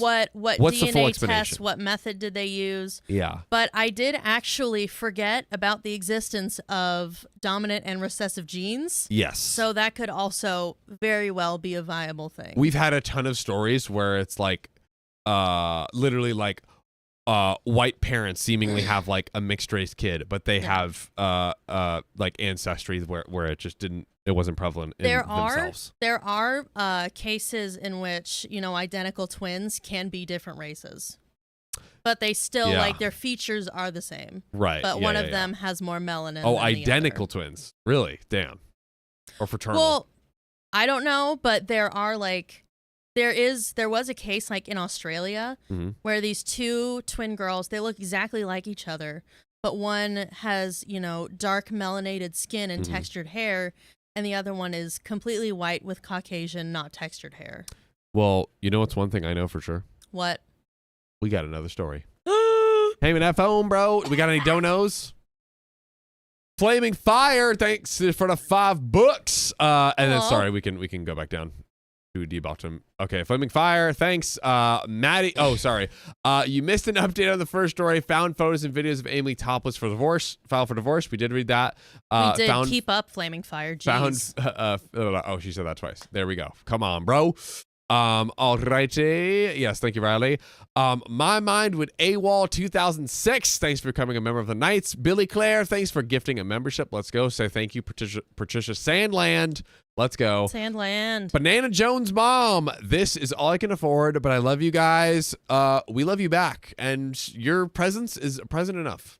Thank you, Banana Jones Mom. Yeah. I owe you my life. Oh my God. Billy Claire, thanks for the 667. Donating for chat. Read the update, please. Plurs. We got you. Pearlies. Maddie Boulay, thanks for the $5. Riley update 2 that talks about the affair being known for both kids. It's on their profile. It was skipped. Oh my word. Look at that. And then finally, Billy Claire, I really can't afford this, but we need the update 1333. Goodness. We read as much as we possibly, guys. So sorry, Billy Claire. We almost went the entire stream on one story, on one single story. That would have been awesome for me because I could just sit here and do nothing. But too bad. Aw, man. Oh, shucks. Aha. Okay. Lower it down so it's like, yeah, not covered. Yeah, there Okay. you go. Perfect. Is this perfect. better, chat? That is That so is way much better. better. Is that okay, better, I chat? apologize. Let's you're go. great. You're all good. I'm so sorry. All good. My boyfriend's ex-friends are impersonating him and targeting me, but apparently it's my fault. What? I, 18 female, have been in a relationship with my boyfriend, 19 male, for more than 2 years, and we are talking about marriage. Ooh. Whoa. We have known each other since I was 12, and it's looked down on for men and women to be close friends in our culture. Lame. I limit my conversations with men to things that have to do with work. My boyfriend had girlfriends when we met, and I thought that when we grew up, he'd distance himself from the girls, but they've gotten only closer. It didn't truly matter. It keeps happening. It keeps happening. Ah. It didn't truly matter because I know he loves me and that they'd never come between us. But 3 girls began to cross boundaries. One of them is not important to the story, but Lily and Emma are. Fake names for privacy. And this comes from anonymous 05910 on r/OKStorytime subreddit. So my boyfriend and I are in a long distance relationship right now. Put some ICUs in the comments if you see something that's about to happen. Goodness. Lily and Emma, my boyfriend and I are in a long distance relationship right now, and he spent more time on calls with Lily and Emma than he did with me. If their friendship was platonic on both sides, I'd push away and ignore my bad feelings, but Lily and Emma flirted with him a lot. For more context, Lily is also known to be a homewrecker since she's caused problems in other relationships before. She confessed her love to someone who's in a serious relationship and wanted to propose to his girlfriend. She knew that, but wanted him to give her a chance and forget his girlfriend. Oh boy. It makes it worse that Lily told one of our mutual friends that she used to like my boyfriend. Oh. Emma also said that she likes boys who are tall, have light skin, brown hair, and other things that describe, guess who? My boyfriend. Great. Find a different one. Right? With all that said, I hope you see why his friendship with these 2 girls made me not comfortable. I really tried to ignore how much all this upset me, but as Lily and Emma got closer with my boyfriend and kept flirting, it was hard for me to be okay with it. I eventually opened up to my boyfriend about how I felt and my discomfort with him being so close to girls who act in that way.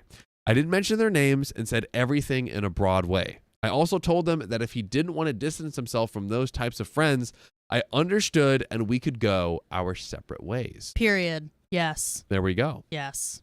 Poll. Poll. Expose or not?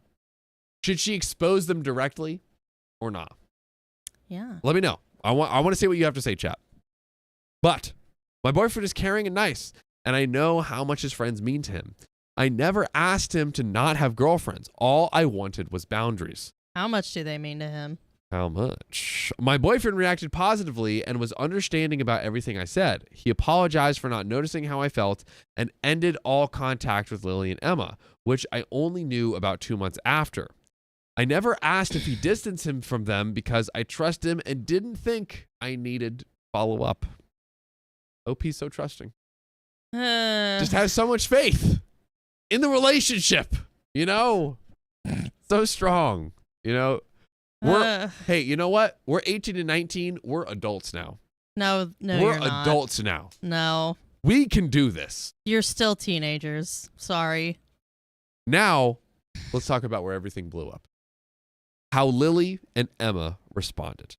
First, I want to make it clear that I don't know these girls well. We barely interact and are almost strangers. The one time we were sitting together at a party, I actually had a good time and I thought they did too, but I guess I was wrong. For some reason, they see me as an enemy. Are they like mutually together and hating her? Are they both like, hey, as long as you're with him, we hate you, but what happens when one of them gets with him? Yeah, they're like velociraptors. They attack in pairs.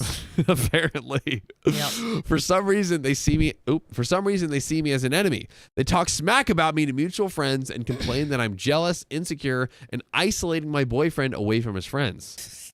Lily, the one who had pursued a taken man before, private messaged my boyfriend from a second account since he blocked her on her usual one.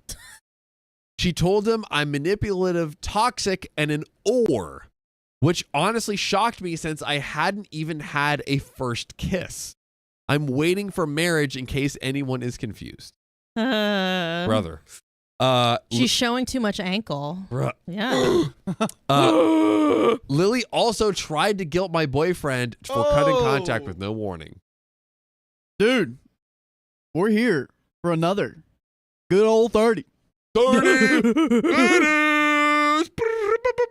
Who pushed Thanks, us over guys. who pushed us over the ledge? Dude, everybody did. Dude, Oh my God, Everyone. we got a lot of donos. I see my Okay, name. guys. Go back up to my name. We have many donos. We will read them soon. I demand that we read them now. I demand. Later. Shooby-dooby-doop. But back to the story. We will read those soon. Lily also tried to guilt my boyfriend for cutting contact with no warning, and he said he's sorry for not handling the situation well. That's exactly how he should have handled the situation. He made it clear that I didn't ask him to ignore them, nor did I say something bad about them. He tried to get them to leave me out of their drama, but Lily and Emma won't stop making up awful rumors about me. Oh my God. Everything got more weird when the girls made a fake Reddit post pretending to be my boyfriend. Wait. They created a fake story and said awful things about me that I would never do. That's what made me make this post. Some of their lies were: 1, I broke up with and ignored my boyfriend for no reason. 2, they only spoke to my boyfriend in group chats and not personal messages. Their calls were only group calls too. And number 3, I'm a hypocrite because I have a lot of guy friends who I hang out with. Why can't my boyfriend do the same with girls? I don't really have any guy friends. And finally, number 4, I made my boyfriend ghost his friends. Me and my boyfriend didn't ever break up. These girls used to Snapchat and personal message my boyfriend's phone daily. I didn't have any male friends, and I'm respectful to my culture's standards, which is not having opposite sex friends in a relationship. That's the cultural standards. I did not make my boyfriend do anything. I didn't know he ghosted Lily and Emma until 2 months after. All they said couldn't be further from the truth, and they had the audacity to compliment themselves in my post. They were still pretending to be my boyfriend when they did. I find that pathetic. I think that impersonating and making a fake Reddit account with false stories is too far. But the question is OP doing the same? I mean, if what OP's boyfriend said is true, then the boyfriend has blocked these 2 crazy women. You know? What? They have left lots of information and purposely didn't include, and that's not normal in our culture to have men and women friendships. At least be honest in the post if you're going to put it online to people. Yeah, no one ever lied on the internet, right? Definitely. I don't know anyone who lies on the internet. I feel like they told the lies to get some validation because they knew they were wrong and the truth would not get them the comments that they wanted. Yep. The comments on their post are very against me, but I can't blame them. I was made out to be a monster. If you're seeing this, I hope you too got the ego boost you were desperate for. I didn't want to be mean, but I won't act defenseless when you're doing such ridiculous things. I want to make it clear. I have no problem with my boyfriend having female friends, but there's boundaries that can't be crossed. I think I set a fair boundary. I don't like girls who flirt and lie the way they did. I know that it was my mistake not to confide in my boyfriend sooner, and I take responsibility for my part in making things worse. I tend to hide my feelings a lot because I worry to be a burden. Don't be OP. You're not a burden, baby girl. You're not a burden. I never wanted to say anything to him, and I didn't want to mess with his friends and relationships. But there was a limit to what I could take. My boyfriend is a wonderful guy who's never failed to side with me and comfort me. So I kindly ask you that you not say bad things about him in the comments. Before, I thought it would be normal and okay for me to express my feelings about my boyfriend's friendship with flirty women. My best friend advised me to be honest with him, so I did. Now I'm starting to second guess myself. The commenters on the two girls post kind of got to me. So I'm here telling the story and asking for my opinions. Am I the a-hole? There's many questions to answer, but one answer is you can join us every day, live, 3 p.m. PST. Do it. Lauren, Hello. chat. First question. Is OP the a-hole? Definitely not, Why? but because relying on the fact that everything she's saying is true, but it's very, I mean, to me personally, it's a little odd that she's like very much so like, well, I never wanted to tell my boyfriend because I don't want to be a burden. And these two girls, made up a completely false story about me. Yeah. But for some reason, I believe the commenters in a story that's all fake. lies about me. That's fake, right? That's a little weird, but I mean, it is not nice to hear mean things being said about you. So I mean, that's fair, but it's like, why would that make you feel away? If it's all lies, why are you second guessing yourself? Yeah, I have a feeling that maybe OP is very like unsure of maybe herself or like her position in this relationship or something along those lines. Yeah. Because she's like, I didn't want to be a burden, but it's like, That's your boyfriend. Yeah, I think she's right. Like, and she's like, I don't want to be, and maybe this is more of the like, I don't want to be a burden type of thinking, but she's like, hey, I don't want to be controlling. I think it's okay for him to have opposite sex friends, even though it's like against my cultural norms. Like that's what I believe is fair and right. But which is great. Yeah, I think given the women's personal history of going after, men who are not available and doing it repeatedly is completely understandable. Totally. Like he had a very good, appropriate response of cutting them off. Definitely. And it's like, hey, you were like overtly flirting with me and all that stuff. And, I have the right to, like, if you keep doing this stuff, like, I have the right to not talk to you, like, come on now. Yeah, come on now. And then final question, what do you think OP should do here? Well, first, I just wanted to say, hi, baby. My boyfriend's in the chat. Hey, let's go. Hello, my beloved. Anyways, the question was, what should OP do? Yes, at this point. At this point, I mean, honestly, it's not like those two women can contact her, right? I'm guessing she's blocked them as well, but they did find a way to get to her boyfriend after he blocked them. So who knows? But I mean, well, that's because they went on like, they're making new accounts, going on different apps that they're not blocked on. Yeah, exactly. So, I mean, I think it's honestly best that both of them agree to cut all contact with these two women. Yeah. Definitely. Yeah. Yeah. Just cut contact. Yeah, because I mean, it's like, nothing that they're doing is really actually impacting, OP and OP's boyfriend's life. Yeah. It's just online crap. Yeah. Block them. Yeah. Block them. Yep. There you have it. But we're not blocking this stream from the eyeballs of our precious viewers. But we do have some dodos to read. Lauren, you want to start with the first few? Sure. Thanks for the $10 tip. What Val says, I have to leave the story to figure out how to tip, plus someone at least I think gave me a gift, and I love you all. Thanks for always seeing me tomorrow. Everyone's paying it forward. God bless. Truly, yay. The White Rabbit. Oh, which one? Josephine. Okay, sorry. Thanks for the $2.6. Josephine Madolo Berquist. I sent DM to Riley for 2 more updates. Guys, how many updates can this one story possibly have? Oh my goodness. Gosh. Anyways. Just make a book at this point. Just make a book. Just write a book. Okay. Thanks, Rayleigh. $25 tip from White Rabbit. Just want the stream to continue. I don't get to catch the stream often. Well, you know, White Rabbit, I'm sorry, but sometimes all good things must come to an end. Momentarily, at least. Go ahead. Billy Claire gave us $6.67. Thanks. Billy Claire says, "Arg, more time, please." Oh my gosh, $50 dono from Kelly C. Giving more time for the update. The chat is crazy mad about. Thanks, guys. Enablers, all of you. $10 dono from Kimberly Fine. Please keep Lauren. Bold of you to assume they can get rid of me.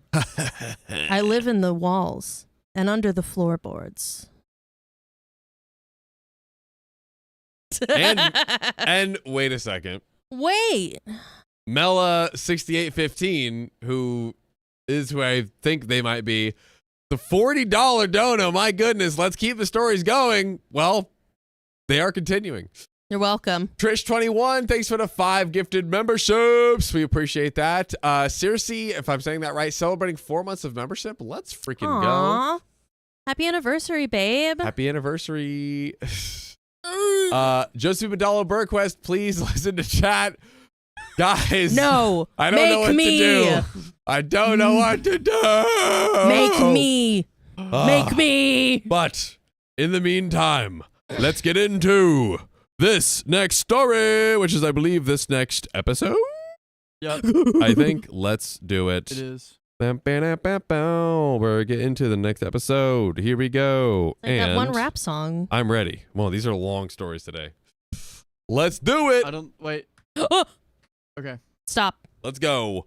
My best friend is getting too close to my wife. I want to call them out on it before it's too late. Uh-oh. I have a best friend. I have had a best friend since I was 10. His name is Tony. Tony. I can't really say one bad thing about him. I can't. We lived very close, went to the same high school, later lived together when we were in college. He was always popular with girls. He has that cheeky smile that girls love. Always had great banter with them, except he was skinny. Oh gosh, that's the worst thing to be. His one kryptonite. Goodness. When we went to the college, he put on a lot of weight and started to go to the gym and always became a dream guy for any girl. By the way, this is not written 100% smoothly, so bear with me, ladies and gentlemen. Shooby-doo-boo-boo. He was always helping. He was always helping me with the girls, and he is the reason why I had fun with the ladies in college more than the average student does. And this comes from throwaway 6262721 from the r/OK Storytime subreddit. Let's go. So, in late 2017, I received a job offer from Asia. Oh my gosh. I always loved to travel. To live in another country and have a salary there was amazing, so I accepted the offer. Tony came to me after a month. I love that he came because I didn't meet a lot of people and I was living my life with work-home balance. Basically, I think like working remotely. He loved it and said that he might move there also. He comes from a very rich family. His father was retired and left his business to Tony and his older brother. The brother takes care of the company and Tony just enjoys his life. Yay. How is that? That makes no sense. Anyway, what? He went back. How do you enjoy life? No. That makes no sense. The brother is just doing all the work, and then the other guy is just like living off of it. That sounds awesome. No, I'm saying. He sounds smart. You're right. I give up. I am right always. Of course. He went back to our country, solved some things, and moved to Asia after 2 months. Wow. He moved into another apartment, and we spent a lot of time together. Aw. After a few months, I met my wife. Beautiful, funny, smart. I loved everything about her. She is from Italy. Oh. She moved here recently and worked in the same company as I did. We started to live together very soon. I moved to her place because she wanted that, as it was closer to our job and it was a bigger condo. She met Tony, of course. They never spent time together. He was living a much different life than me and my wife. He's always going out and enjoying his time with different ladies every single night. She said once that he is very handsome, but I didn't think about that since everyone says that about him and they never hang out together. So I'm not jealous. Not jealous. Not jealous. Well, allegedly, my wife became pregnant. That is not alleged. Word on the street is. Word on the street. We married each other, and Tony is the best man at my wedding. Imagining it's his. Just kidding. Everything is great. My wife became pregnant again, and now we have a daughter. Another one. Another one. We are so happy. Life couldn't be better. In the meantime, Tony started dating a girl from Ukraine. Great girl, and we all enjoy hanging out together, going on double dates. My wife and that girl became really close, and they still text each other. But with all these things going on in Ukraine, Tony's girl had to move back last year there because of her younger siblings and her mother. They tried a long-distance relationship, but it didn't work, and they broke up. Since then, everything changed. My wife suddenly tried to invite Tony every day to our home. We lived in the suburbs. We bought our home together while Tony still lived downtown. So he had to drive at least 45 minutes to get to our home. At first, I didn't care, but when she tried to invite him every day, I began to ask myself, why is she doing this? Are we suspicious? Yes. Yes. We I are. am. As should you. As should you, chat. I asked her, and her explanation was that he's probably lonely and he's probably not feeling good after ending the relationship. I told her he is all right. Anyway, he wouldn't come very often. I liked his company, of course, but it's strange for me that my wife, who was never really close to him, invites him over almost daily. In the next few months, I noticed she would always come with me when I would go out on the drink, but almost only when Tony was there. When he wasn't, but my other friends were there, she wouldn't come. I said to myself, it's a coincidence. Of course, it's a coincidence. I started to follow them closely when we would all be together. She was always so happy to be around him, smiling, telling him that any girl he makes his wife has to be blessed. So lucky. That was very weird for me, but my wife was always good with me. Our spicy sleep life was pretty good, and she's a great mom. So I didn't say anything. Poll. Say something or not. Say something or not. Lauren, real quick. Hello. Say something or not. Do you say? Should OP say something to her partner? To the wife? I would honestly talk to my friend about it. Ooh. From the angle of, hey, so my wife is very complimentary of you. Let me know if that makes you feel uncomfortable. That is kind of genius. 4D chess, baby. That is kind Learn of up. 60-90 chess right there. Yes. Dang. You are welcome. Okay. I'm the smartest person alive. Smart. So, before the month was over, Tony bought a penthouse in one building, a great place, and he invited all of his friends, including us, of course, to the party one night. We went there, and I saw the first major red flag. There were a lot of people, and I talked with a lot of people there, so I wasn't paying attention to where my wife was exactly. After about 15 minutes, I saw that she is nowhere near me. And then I saw the two of them leaving one of the bedrooms. Oh, They talked while they were leaving the bedroom, and she looked at him like he is God. They talked while... I asked her about this, and she told me that he showed her his bedroom and his walk-in closet. Yeah, I bet. But they tested the mattress to see how bouncy it was. Oh, God. but his behavior was really weird the rest of the night. He seemed very nervous, so I asked him, "What is it?" He said that he's just tired. We left. Very exhausting. Right? We left, and my wife and I had spicy sleep at home. It was awesome. Oh, no. She had so much energy and couldn't stop. Eventually, we went to sleep, and I woke up shortly after and saw that she is awake and is texting with her friend. She told me her friend woke her up, and then she went to sleep with me. Now, the next few days, Tony was always busy. At least, that's what he was telling me. My wife became distant. I tried to convince myself that nothing was going on, but it's tough. She's not in the mood for everything. She becomes angry even with our kids. And then she might start going to the gym. She was never that type of girl. And she told me that she wants to go to the gym where Tony does. That gym is about an hour away from us. So I asked her a reasonable question. Exactly. Riley. Dude, come on, an hour? Riley. You know what That's you could be insane. doing with those 2 hours of you driving? The amount of burpees and bench presses you could do? How many? Genuinely. Dude, Genuinely. Hundreds. Hundreds. I You're can't- losing gains. I can't even make it to the gym that's 15 minutes away from me. Like, They're trying to go a whole hour. 2 hour round trip? I don't know. But I asked her why, and she says because she's heard great things from him about that gym, and she knows him so he can help her with training. totally. Riley. Give a helping hand, why don't you? He can help her with training. Oh my gosh, so can a personal trainer. Whoa. Unheard of. Sorry. Steal a toe. The comment has escaped, but here we go. Steal a toe. Nikofo. Sorry, I totally butchered that. Says she wants to upgrade to the rich housewife. Is the friend rich? Yes. Oh, he has rich family. Yeah, he has That's rich family. He just bought like a brand new penthouse condo. Dude. Right, but that's his parents' money, right? It is, but That one day will be yours. I guess. It seems like he is able to use it, so at a minimum. So it effectively might be his own money. Upgrades, people. Upgrades. Yeah. I mean, come on. I knew something is going on. So I wanted to have a talk with Tony, but I decided not to and just observe.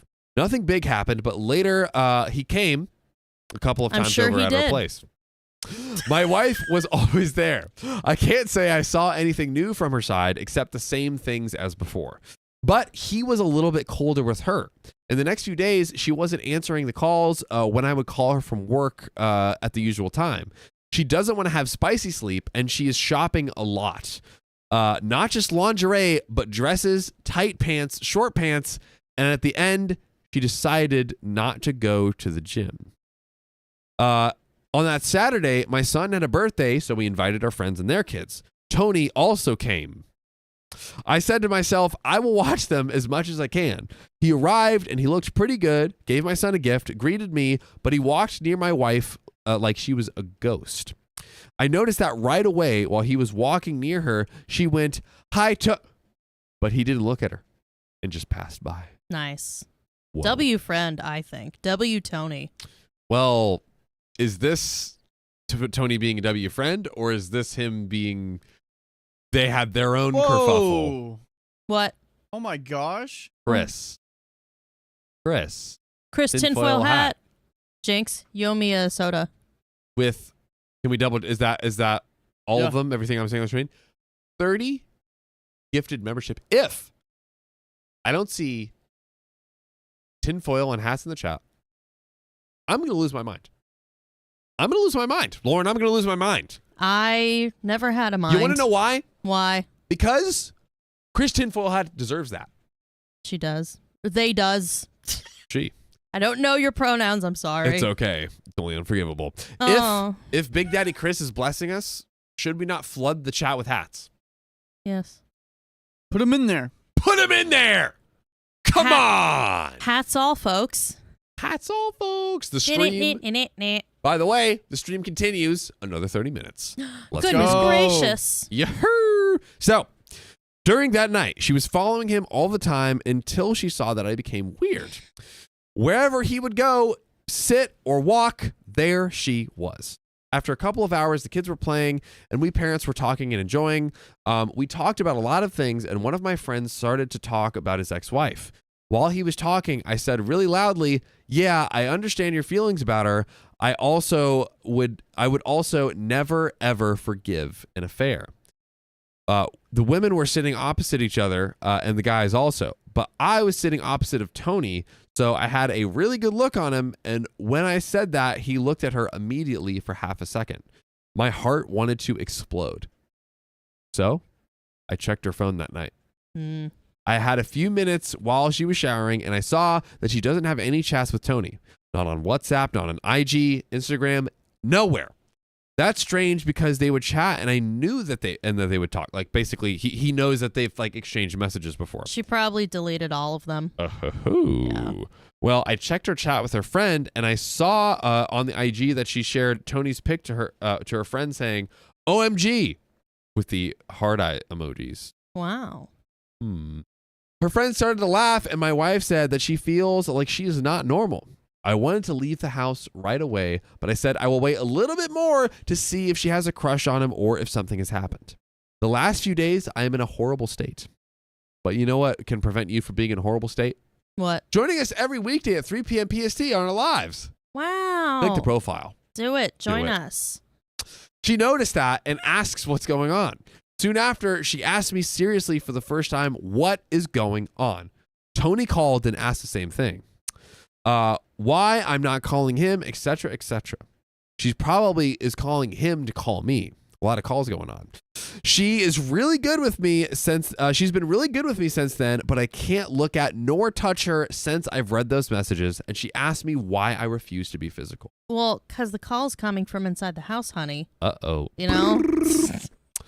I have no idea what to do. I know him better than my family. If something happened between them, or if she tried to make a move on him and he won't tell me, if I ask her, she will definitely not. Let me read that. If something happened between them, or if she tried to make a move on him, he will not tell me. If I ask her, she will definitely not tell me. Please, can you tell me what to do here? I am going home very soon from work, and I don't think I can live like this much longer, and I can't talk about this with anyone. Thank you. You're welcome. Lauren, let's give the good people some answers. Yes. Tell OP, what should OP do? Honestly, what should OP do here? Well, first of all, where my head is at is the moment, Tony started being distant with OP's wife, I was thinking exactly that Tony's wife probably came on to Tony's wife. No, OP's wife. Yeah. Probably came on to Tony. Yeah. And he was like, nah, dude, bros before women. Before O's. Before O's. Before Cheerios. Hello. And, that was probably why he was being distant with her, or maybe something sort happened. of... Something maybe bordering on non-consensual towards Tony with OP's wife being the perpetrator. I don't know. I'm speculating. Yeah, we don't know. But we don't know. Yeah. Something happened that Tony did not like between himself and OP's wife. Yeah. I mean, that is, I think, is a good thing to say. It's like, hey, we didn't really get any concrete. The only concrete evidence even we got from OP's wife's side was the text eye emojis and like how she's behaved and acted. Yeah. But it has been very weird. Which is pretty sus. Which is super sus. And the lack of messages is also sus. Totally. Yeah. And he said he's seen them texting before. Yeah. I think that I think OP has a right to directly confront her and be like, hey, here is just what I've seen. Like, don't even accuse her. Just be like, hey, I've seen you, you wanted to go to the gym with Tony. You wanted, even though it's an hour away, you wanted him to train you. You wanted to have him over every day. Like all of these things, and just list everything out and just say like, these are the things that I have seen that, we've talked about, and I do feel uncomfortable, and just take the conversation from there and see what she says. I honestly disagree. I think OP should go to Tony first, because they're sort of like on the same side you know, Potentially. they have a Yeah. common enemy, for lack of a better term. Yeah. No, honestly, you could be right. I think that's Yeah. a great point. Yeah. You could go to Tony, say, hey, this is what's happening. Has she done anything Let's to get you? married. Yeah. Yeah. I will divorce my wife. We will be married. Really twisted on her. But we got some donos to read. Shout out to Brenda Mosley for the $5 on the donor link. I just got off a long day of work and I get to listen to y'all on my way home. So glad I got to catch you live. Love you guys so much. Aw. We love you back. And then, of course, Yay. once again, Kristen Full Hat. I mean, getting us another 30 minutes. Let's freaking go. Let's go. Speaking of let's going, let me go into this next story by passing it over to Lauren. Oh, goodness. Oh, goodness gracious me. Actually, Hello.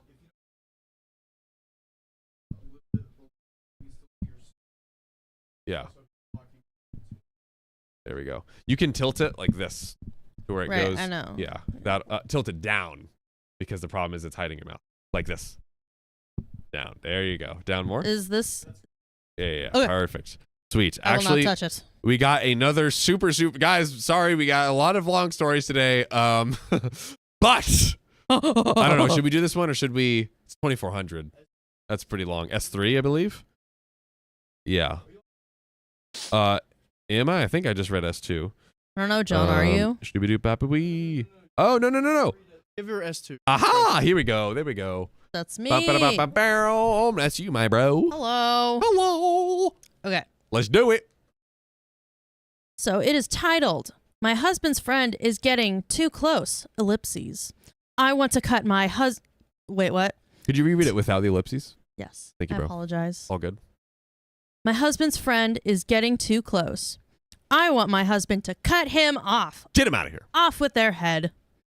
My husband started hanging out with his coworkers outside of work a couple of years ago. Over time, their friend group has mostly lost communication, switching jobs, moving away, etc. Except this one friend. This one friend has grown very fond of my husband. Oh boy. They hang out quite often, sometimes even for 8+ hours of what my husband says is just them talking and hanging out. He gets him gifts, expensive ones, for nearly every occasion. Personally customized, goes all out. My husband feels bad and says he's such a nice guy, and so he puts up with the friendship. At this point, I wasn't really concerned. By the way, this comes from Little Minxie on the r/OK Storytime subreddit. So anyways, however, until recently, I feel as though it has escalated a bit. It does not bother me that he has a gay friend unless he puts a damper on our relationship. He invites my husband everywhere and wants to do everything with him. Everything? Everything. They want to do some exploring. Oh my. Yeah. Lewis and Clark. More like Brokeback Mountain, but okay. Oh God. I wish I knew how to quit you. He invites my husband everywhere, blah, blah, blah. My husband is just not that guy. He's just not into you, bro. He has to have his space. So his friend gets mad at him for not wanting to spend time with him. Eventually, my husband will do something out of his way to make up for it. It has gotten to the point where it's now spilling into our family time. That's not good. Yeah. We share a son, and often we try to have a day when we share a day off to go out and do a day trip or do something together. Cute. Well, yeah, that is cute. Well, now some of our plans include bringing him along in order to make up for my time my husband didn't hang out with him. This is my husband and my husband's boyfriend and me and my husband's son. We are all one big happy family. That's what it's giving. Yes. OP has a chair in the corner of the bedroom. Oh God. Wow. All right. I honestly don't know if it's because my husband doesn't want to be alone with him he feels unsafe. Oh, God. Or jeez. what? It's a bit awkward because there is a language barrier and his English isn't great. Oh, no. My son also thinks it's odd that he tags along, as my son and I don't know him very well. Honestly, I'm with the son. It should be noted that me and my husband work opposite schedules. Oh, wow. I work day shift, 10 to 12-hour shifts, and he works graveyard, 12-hour shifts. That sounds like a nightmare. So, the days that we are both working, I only see him for about 30 minutes in the morning when I'm trying to rush out of the house. He often works weekends, which are my days off, so our time together is already limited as it is. Anyway, a couple of days ago, I was having a conversation with my husband, and his friend got brought up somehow. I made the comment that my husband should help him find a boyfriend. Yes, he should. God. My husband responded that his friend says he isn't looking for that right now, probably because he already found what he wanted. He got divorced just before him, and before him and my husband became friends. Okay. And I playfully said, why would he be when he already has you? Exactly. Got him. First mistake. My husband responded with, don't start with that. As if someone else has said something similar. He goes on to say that his friend is really annoying and it's too much for him. But he wouldn't explain any details, and I didn't want to talk about it further. You know, don't want to talk about gay stuff. Full disclosure, naturally, I got curious. This guy texts my husband every day. Restraining order. So I thought, let me see what they actually talk about. Nearly every message from the friend has some type of affection to it. My husband just kind of ignores it. He tells him that he loves him constantly and that he cares for him a lot. That he wants to hug him, kiss him, eat him. Okay, Hannibal Lecter. He invites him to come over and lay in bed with him. Jeez. Just friends. I text that to Riley all the time. Just friends. Don't worry. If we're both wearing socks, it's okay. Nike socks. Oh, what? See, it's Nike socks. Nike socks? Yeah. Okay, now I know. Now I know. That he thinks about him all the time and that my husband wouldn't want to know what he is thinking. I wouldn't want to know either. You're probably right. When he doesn't get a chance to talk with him at work, he gets upset. He gets jealous when my husband talks with his other coworker friends, other males, at work, and doesn't make time for him, and he makes sure he knows how he feels, which concerns me that he is becoming possessive of him. He has also made references to me that I am toxic because I text my husband asking him when he will be home when they are together.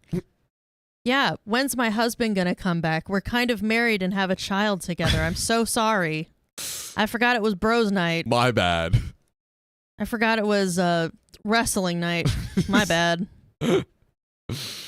And that I should leave him alone. I'm sure you would like that. In addition, he refers to my husband's mother as his mother-in-law.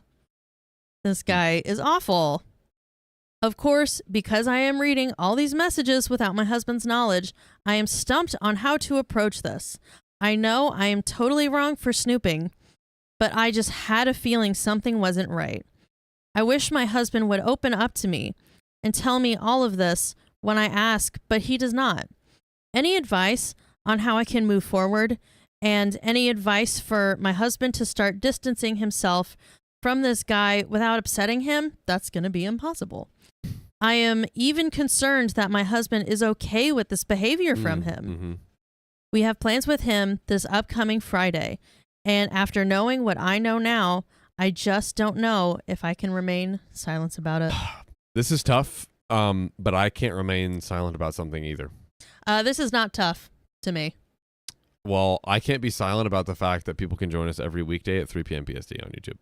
Yes. I will never be silenced. And the fact that we have a wheel spin coming up. But yes, what are your thoughts? I would honestly, I feel like maybe the husband is being sort of cagey about this with his wife because he's embarrassed. Yeah. So as the wife, I would probably reassure him, you know, and maybe also put forward, hey, this guy is making me uncomfortable. Yes. Yes. You know, is he making you uncomfortable? Yeah. And then they have that common ground Yes. and can communicate further. Like, hey, I'm here to support you if this is like, if you think this is like too much and like, yeah. 1,000. Exactly. I 100% agree. Restraining order. Thank you, Kat. Uh-oh. Yes, exactly. Cat drop in the Restraining comments. order. Let's go. This guy sounds insane. Well, ladies and gentlemen, you have claps. You have earned yourself a wheel spin. Riley, we say spin that wheel. Are you ready? We go like spin that wheel. You Cue ready? countdown. 3, 2, 1. Spin that wheel. All right, here we go, guys. We're spinning it. Uh-oh. Yahoo! Oh my goodness. Boink. Ooh. Uh-oh. 5 gifted memberships. Let's go. Yay. Who's it going to be? If you're active in the chat, it's going to be you. That's right. You're getting a free membership. Good job, guys. On us. On the house. Because we love you. I don't. I tolerate y'all. Just kidding. I love you. I'm not being forced to say that at all. Help me.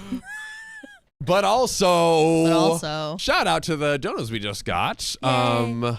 Shout out to shout out to us, right? Hyrule Starlight for the $10 tip on the dono link, no less. Hi, I sent you guys a box about 10 days ago. I just wanted to make sure you got it and it's not lost somewhere. Lol, it's 14 inches by 14 inches and weighs around 17 pounds. Okay. Wow. I love the specificity. I will find that. We will check the box. What did you put in there? Yeah, that's Yeah. That's heavy. Yeah. That's We'll get Sophia to get it. That's an expensive ship too. Like just, you know, Sophia, if you find anything ticking in there, just slowly put it back down. Yeah. Make some phone calls to Just some people. Toss it in the back of the mail place. That they hate us anyway. Find a bridge Well, we're and good. dump it We're- off there. We're good now. Oh, we got the upgrade. Yeah. Well, not that. I've worked really hard on my person, like being good friends with the guy. Dude. I might invite him to my party. Honestly. I probably should.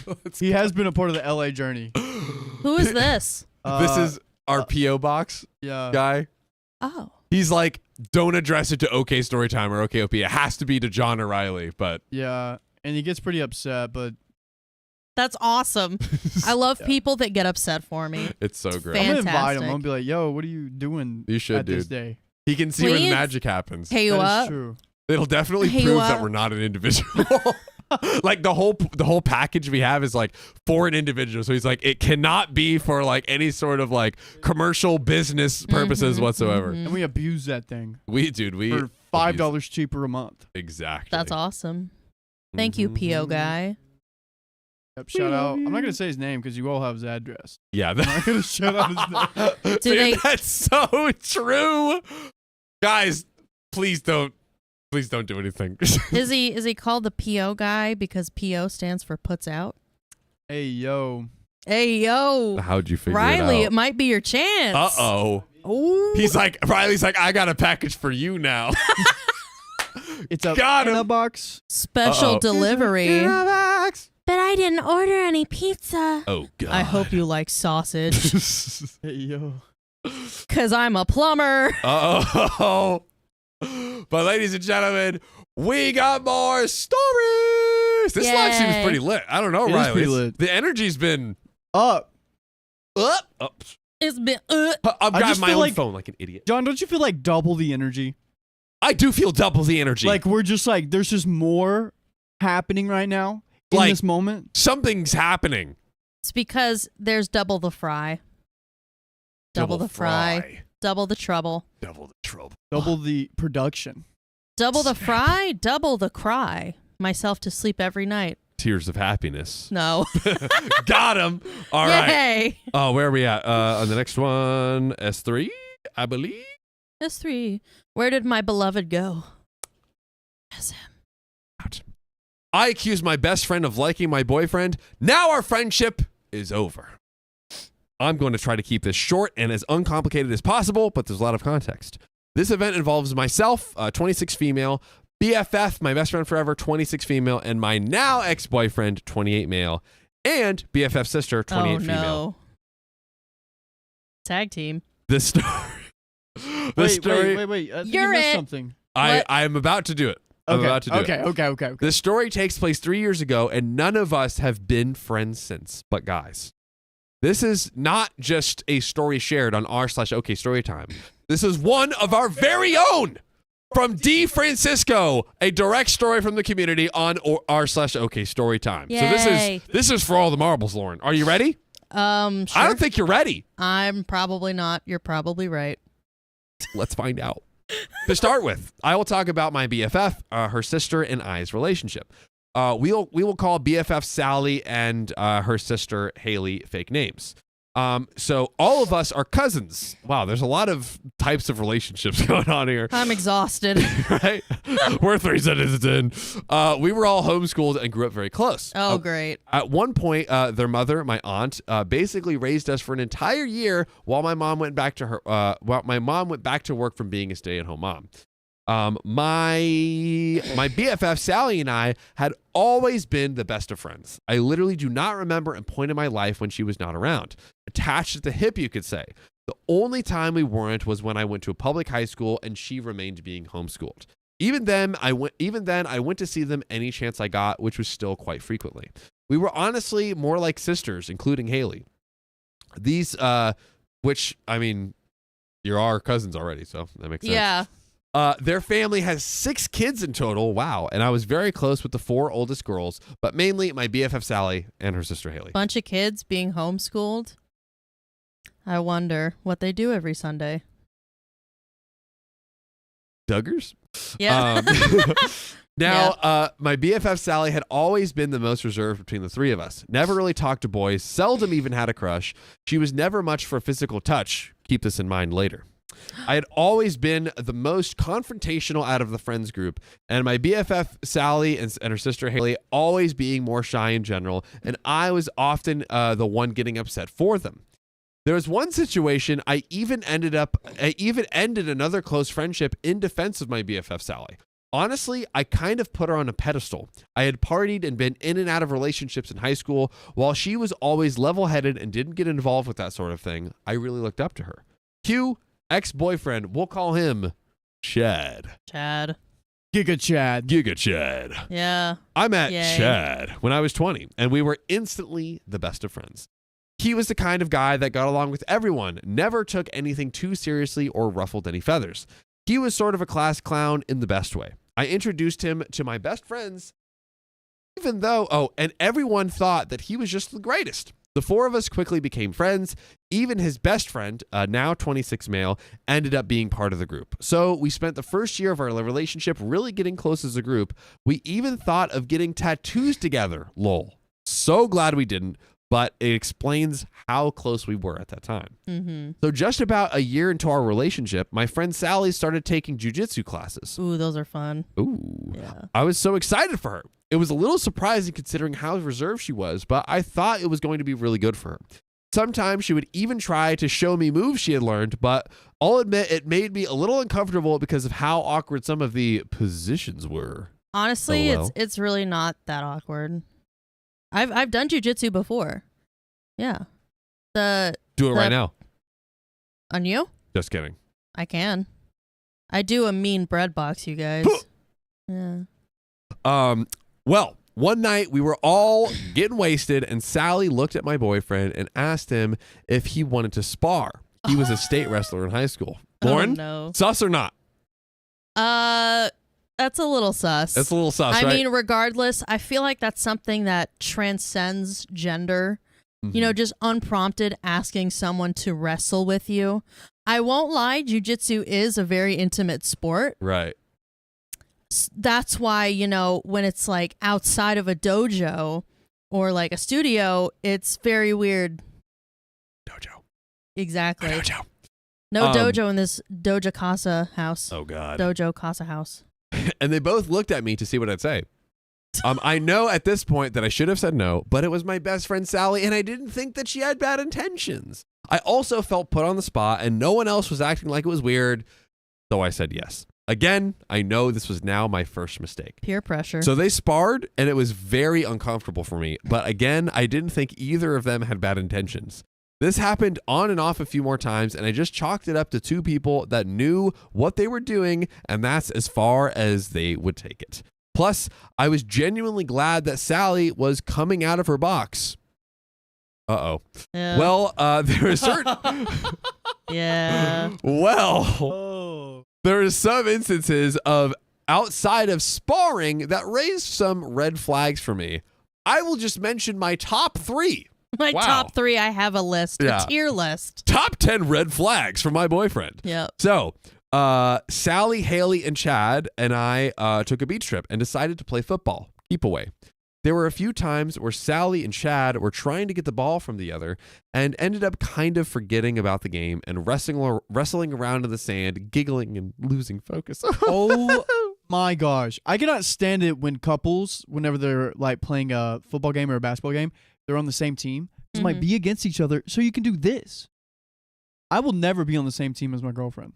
Yeah. Never in my life. But Are then you what about your afraid of team, though? losing? You chicken? You chicken, Riley? No, it's not that. I know we'll win together, Chicken. but I'm just going to like one-on-one with her, you know? I'm sorry. I had Cup to. pong, she's on my side. Football, if it's like tackle football, I'm sorry, what do you mean by cup on? Are you Cup saying pong. like as long as... like beer pong. Oh, I thought you said as long as I have something protecting me, I'll be fine. Oh, No, man. I don't Riley need doesn't protection. use protection. Oh, man. Twin. Yay. We said at the same time. Oh my god. Wow. Whoa. Let's get back to the story. All jokes. All jokes. Got him. So there was a few times. There was a few times Sally and Chad were trying to get the ball from each other and ended up kind of forgetting about the game and wrestling in the sand, giggling and losing focus. This was weird to me, but I didn't say anything. The same trip on the way home, Haley and I were up front. I get really bad anxiety from previous people wrecking with me in the car. Wait, what? Oh my god! And needed to be up front at that time, while Chad and Sally sat in the back. Okay, so she had been in a car accident. She wanted to Sat sit in up the front. back. Okay. Right. Not up front in a conversation, but up front in shotgun. Passenger side of her best friend's ride. Yeah. No scrubs. Yes. Nice. They started flicking each other and giggling. At one point, he was holding her by the wrist and flicking her hand while giggling? I don't know. It was weird to me. You could say, oh, they're like siblings, but this definitely was one time it felt like an all-out flirtation. I ended up turning to Chad and telling him to stop, and they did. As a sibling, I can assure you that's not what happens. That's not siblingly behavior. No. That's more like single child behavior. Only child behavior. Or you're just the one child with the two parents. Who knows? Anyways. Now they stopped sparring for a while, maybe a good couple of months, and I thought that all was good. Until we went to our family's 4th of July event. Some important side context. Within these months, Sally had found out that she had epilepsy and had to stay inside due to the fireworks potentially triggering an episode. Oh, goodness. When the show was over, at this point it was very late, we went to say our goodbyes. When we said our goodbyes to Sally, she was in a room full of my cousins and one great aunt, her grandma. I hugged her and was waiting for Chad to finish his rounds when he got to Sally. When he got to salary. Shut up. Salad fingers. Urgh. She was intoxicated and started trying to wrestle with him, like clinging onto him and not letting him go. He looked visibly uncomfortable and was nervously laughing. My great aunt turned to me and said, "You need to tell Chad not to wrestle with his female cousins." They're cousins? Chad and Sally?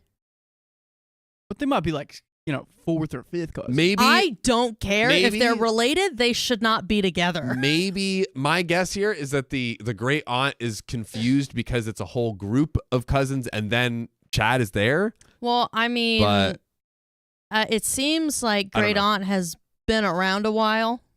Yeah. So I don't know. That is really weird. That is really, really weird. So we don't I know. hate this theme. We don't know. I walked into the room not knowing what to do and was so embarrassed for everyone involved. On the drive home, I told Chad that I did not want him sparring with her anymore and that it was the first time that I really questioned her intentions. Even if they had realized feelings and it started off as innocent, this instance felt emotionally charged. I also told him the other times that it made me uncomfortable, but I never questioned intentions until this point. He agreed, but apologized for making me uncomfortable in the past. I told him it wasn't his fault considering I never said anything. This is where I thought it would end. I didn't see the point in talking to Sally considering I thought that I was going to marry Chad and didn't want to strain their relationship considering Chad had agreed that it wouldn't happen again. Cue the breakup. Yay. Oh, wow. Cue the breakup. That was Yay. so fast. Cue it. You think you're getting married? Think again. Nope. You're getting not married. Yeah. Joke's on you. Chad and I break up and I move back with my parents. Context, hopefully we'll get it. After 2 weeks, we're speaking again and talking back together again. Haley asked me to go for a drive to talk, and I agree. Now, quite a few of my family members had made remarks throughout all of this suggesting that Sally liked Chad, Can but I say something? always shot them down. Go ahead. So, when Opie and Chad broke up, Yes. 2 weeks later, they start talking about getting back together again. That, as someone who has gone back to a relationship, don't do that. Don't do that. You're wasting your time. Yeah. You're wasting your time. Yeah, this is seeming extremely messy. I think we're on all sides. I think Sally's about to re-enter the chat, so to speak. I think Sally's from Alabama. Oh my. So then one of my other close friends mentioned that she thought they were always really flirty in front of her as well. This on top of my breakup made me extra emotional. And I started to realize how much it had really hurt me watching them all of those times. I was really disappointed in myself for giving them special treatment out of my own nativity. Nativity? Naivety. Naivete. Out of my own naivete. Either or. I feel like they're both. Yeah. Nativity is a different word, but that's okay. Yeah. Causing them to stumble. Lots of feelings. Oh, you're right. Baby Jesus in the manger. That's a nativity scene. My bad. Correct. You good. Sorry, chat. It's okay, chat. When I met with Haley, she asked me a question that made me spiral. I can't remember exact verbatim considering how long it's been, but I said something like, I'm upset about some other stuff too. And Haley replied, like Sally? Which, looking back, was odd because it implied that she caught on. She knew it was OP wasn't saying that. This was Haley. Yeah. And I just started bawling. This is the part where I might be a big a-hole. I blurted out, "How dare you touch my man?" She flirted with him in front of me all of the time and continued crying. Haley pulled over and comforted me and mentioned Sally asked her if she could spare with her boyfriend, Chad's best friend. And she said no. Spar. I think she meant okay. spar. Yeah, let me reread that. Thank you. Wow, she's moving on to another one. Oh God. Haley pulled over and comforted me and mentioned Sally asked if she could spar with her boyfriend, who's also Chad's best friend. And she said no. She couldn't imagine how I felt all this time, but I needed to talk to Sally. I agreed and said I didn't think their intentions were bad. We left it there and went our separate ways. That day at midnight, I was in bed trying to sleep when I received a call from who other than Dirty Sally. Dirty Sally? Uh-oh. I assumed, especially based off her personality, that she was calling to say sorry and was embarrassed. So I started typing a text saying I knew why she was most likely calling and I wasn't mad at her and I loved her if we could talk tomorrow, etc. But before I could hit send, I received a text from her. She let me know she was ending our friendship. And we were never friends if I could accuse her of such a thing.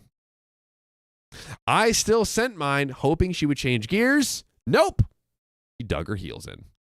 So we proceeded to send immature texts back and forth for a few days. I contacted Haley as I was worried about Sally based off this response, to which she was telling me I wasn't Christianly. I knew it. For not telling Sally sooner, etc., etc. I knew it. You knew it? I knew it. I knew just because they were homeschooled. Clocked it from a mile away. Oh. Right. Yeah. Which I agree, but this was all something that could have been resolved, and I was fine with being wrong about things, but our friendship, in my mind, didn't need to end. I told Sally that we should continue our conversation in person, but she absolutely refused. I even reached out to my aunt to say our friendship at least deserved talking in person, and she replied saying that Sally needed time. So I respected it. We stopped talking. Chad and I got back together very briefly, but he sided with Sally and eventually broke up again. This time for good. Thank God. A year Literally. Oh my God. Yay. A year later, we are still not talking. Sally didn't attend any family functions, including my sister's wedding or any other weddings for that matter. There were like 4 that year. Dude, really? At the end of the first year, one of my cousins was getting married and their family, excluding Sally, was there. I ended up getting pretty intoxicated and I went up to Haley. I sat down next to her and said, we needed to talk about the elephant in the room. So we did. It ended the way it started. I was the bad guy for what I said in the car and not saying something sooner. Haley. We're not done. She did cry at one point, saying she didn't want our relationship to end over this, which confused me, considering I agreed, but no one would meet to talk. I ended up super emotional after pouring my heart out with no conclusion, got up and said, F you and F Sally, storming off. I said sorry for this next day. I was in the wrong here. Later that next week, Haley texted me. By the way, Sally had blocked me at this point, saying Sally was finally ready to meet. I was so excited. I told her how happy I was, and we picked a date and time. It was Sally, Haley, and I, and our dads that met. I went over and over what I wanted to say sorry to, while still holding my ground. So I did. I started and I said I was sorry for not saying something sooner. What I said in the car to Haley and some other things I thought deserved an apology. Can't remember, but they were minute in comparison. I also said that my goal for this meeting was for healing all around. After I was done, they wanted an explanation for why I said it. Other side note, Sally did not look good. She looked very underweight and depressed. I was actually very concerned. So I explained I was very emotional when I said it and processing a lot of other things considering I was in the middle of a breakup. This was not an acceptable answer. My uncle interjected at one point and said, if I get drunk and punch Sally, is that okay? If I get drunk and drive, is that okay? What? I think they're saying that like he's like, if I drink and do something reckless, does that forgive it? Like, no. Like, yeah, that kind of I think what they're saying is like that OP got drunk and said all that stuff. Yes, and it's like, meanwhile, we haven't even addressed yet all the things that Sally did. And I right? mean, what Sally did, she also did drunk. So you see, double standard much? I think so. Yep. And yep, we got it. We're there. More time, ladies and gentlemen. Yay. We have another 30 minutes. Goodness gracious, guys. Kristen Full Hat.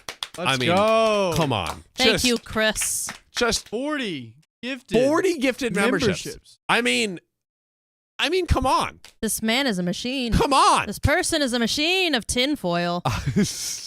I am Chris Tinfoil Hat. Yep. You will get memberships if it is the last thing I do. Dude, Chris Tinfoil Hat.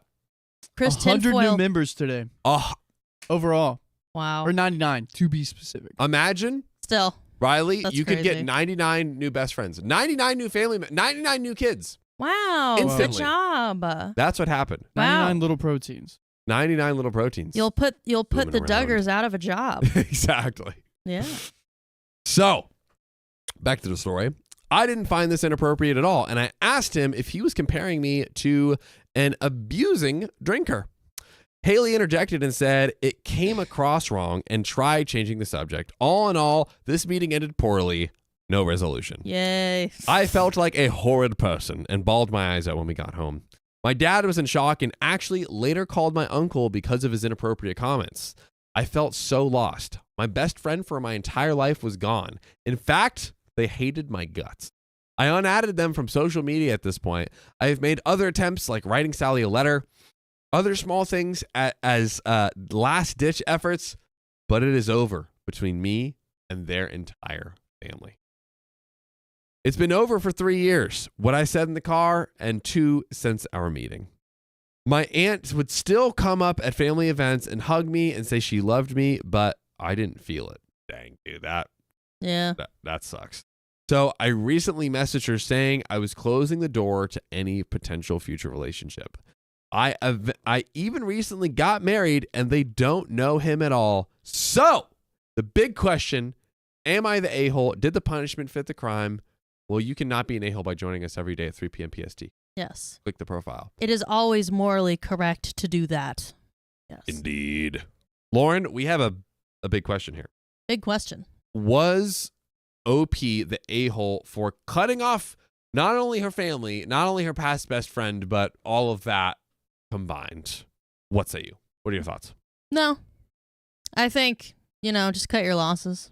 They've made up their mind, so yeah, I think. What's the point, honestly? Yeah, to me, it's like how many times OP tried. Like OP got everyone together for the big conversation. OP's like writing letters, reaching out for all of these different things. And at a certain point, you gotta stop doing that to yourself. Yeah. Genuinely. Question, do you like send like a final message basically explaining like, hey, I am like not going to be reaching out anymore. I've tried. I wanted to do these things, or for the aunt in particular, I would, but otherwise, no.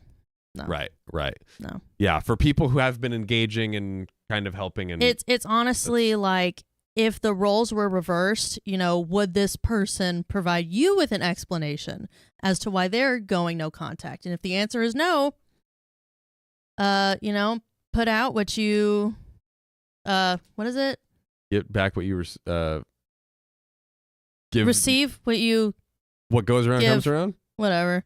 One of those things. We almost got it. Yay. How many fries does it take to remember an idiom? Apparently more than 2. Yeah, definitely. Yep. But we got some donos to read. Don't know. Here we go. How many do we have? Don't know. I see what you did there. Kristen Foyle had 15-hour stream. No, seriously, 30 more minutes, guys. Guys, Kristen Foyle did it again. Hello. Yay. 626 from Josephine Medalla Burquest. More time. Well, you got that. Shannon Tapia, thanks for the $5 on the donor link. This kind of relates to my granddad / uncle. Do we have a uncle grandpa? Is that what we're saying, Shannon? Yes, I'm talking about the same individual. Uncle my goodness. Grandpa, my favorite cartoon. Is that a story we should see in OK Secret Story Time? Ooh, 667 from Shannon Tapia. Sorry, you've read the last 5 minutes. We've read the last 5 minutes. Reminds me of the short story I have of my granddad / uncle. Yes, he is the same person. Shannon, r/OK Storytime. Uncle Grandpa. We want to read it. We love a good Uncle Grandpa story. We haven't had a good Uncle Grandpa in a while. Good morning. Morning. Good morning. But that's the character on the donos from the show. There was a show called Uncle Grandpa. Yeah? Yeah. Your face is Uncle He Grandpa. looked kind of like you. Me? John. Oh. Old. I see it. I see it very much. No! Oh, no! Shots fired! Shots fired! Hey, Riley has a much better view of me. Yeah, I got him. Violence. Anyways, ladies and gentlemen, we still got more time.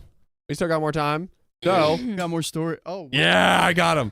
Let's read the next one with Lauren. Oh my goodness. Oh my goodness. Yay.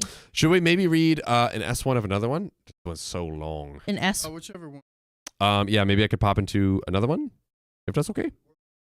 We were on 3, but maybe I'll. Grab a 4 to 8:15. Oh, to 8:16. Yes, sir. I can do that. And boop, boop, boop, boop, boop. This is perfect. All right, I'm in it. Yes, one baby. Let's freaking do it. Yerp. Here you go. Alrighty.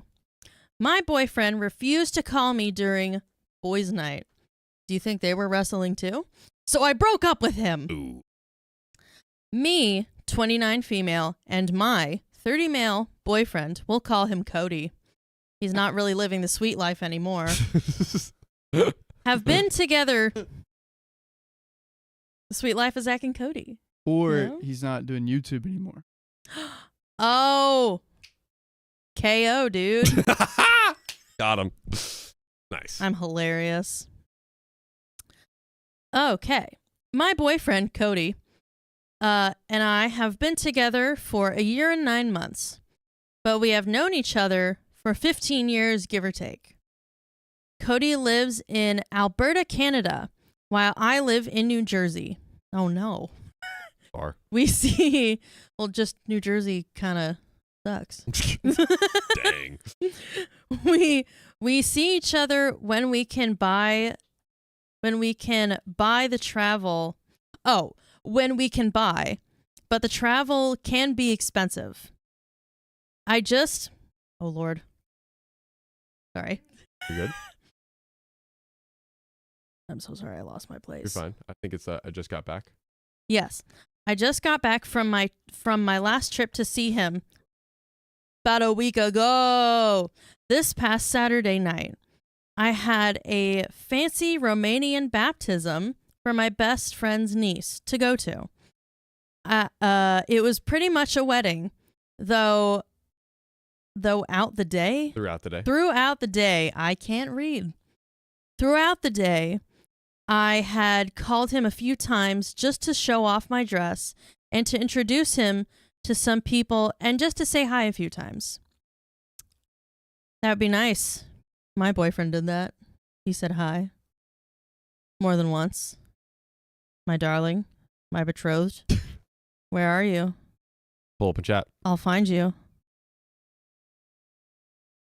By the end of the night, my best friend and I went back to her house, and I had sobered up from the party by the time I was home. It was about 2 a.m. my time, midnight his time. The last time I called him. It was a 2-minute phone call where I told him how much fun I had and that my friend and I might go back out.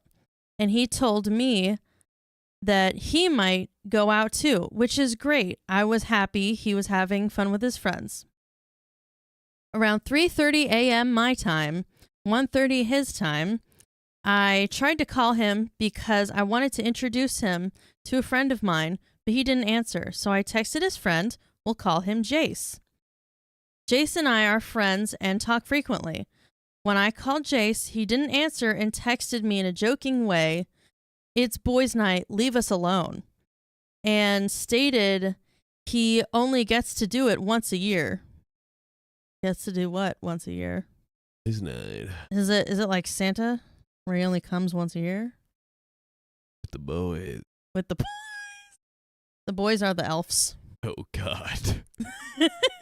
Come to Santa's workshop. Please no. Please, yes. So, I was like, okay, I didn't know it was boys' night. I won't bother you. And I texted Cody the same. Throughout the night, I got a few Snapchats from Jace. One at the bar, and it looked like he picked up a girl. I tried not to think anything of it, so I went on with my night. Maybe an hour later, I got another snap from Jace.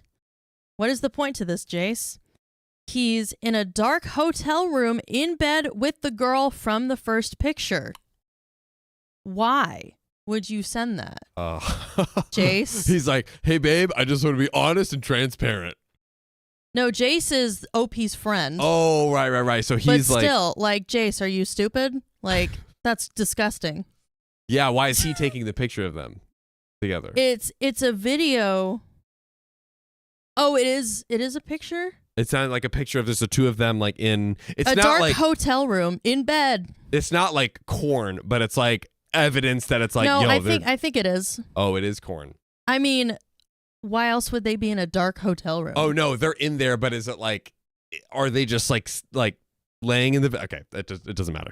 They're playing I Spy. Uh-oh. Where you're in a hotel room and you can't see anything, so it's like extra hard.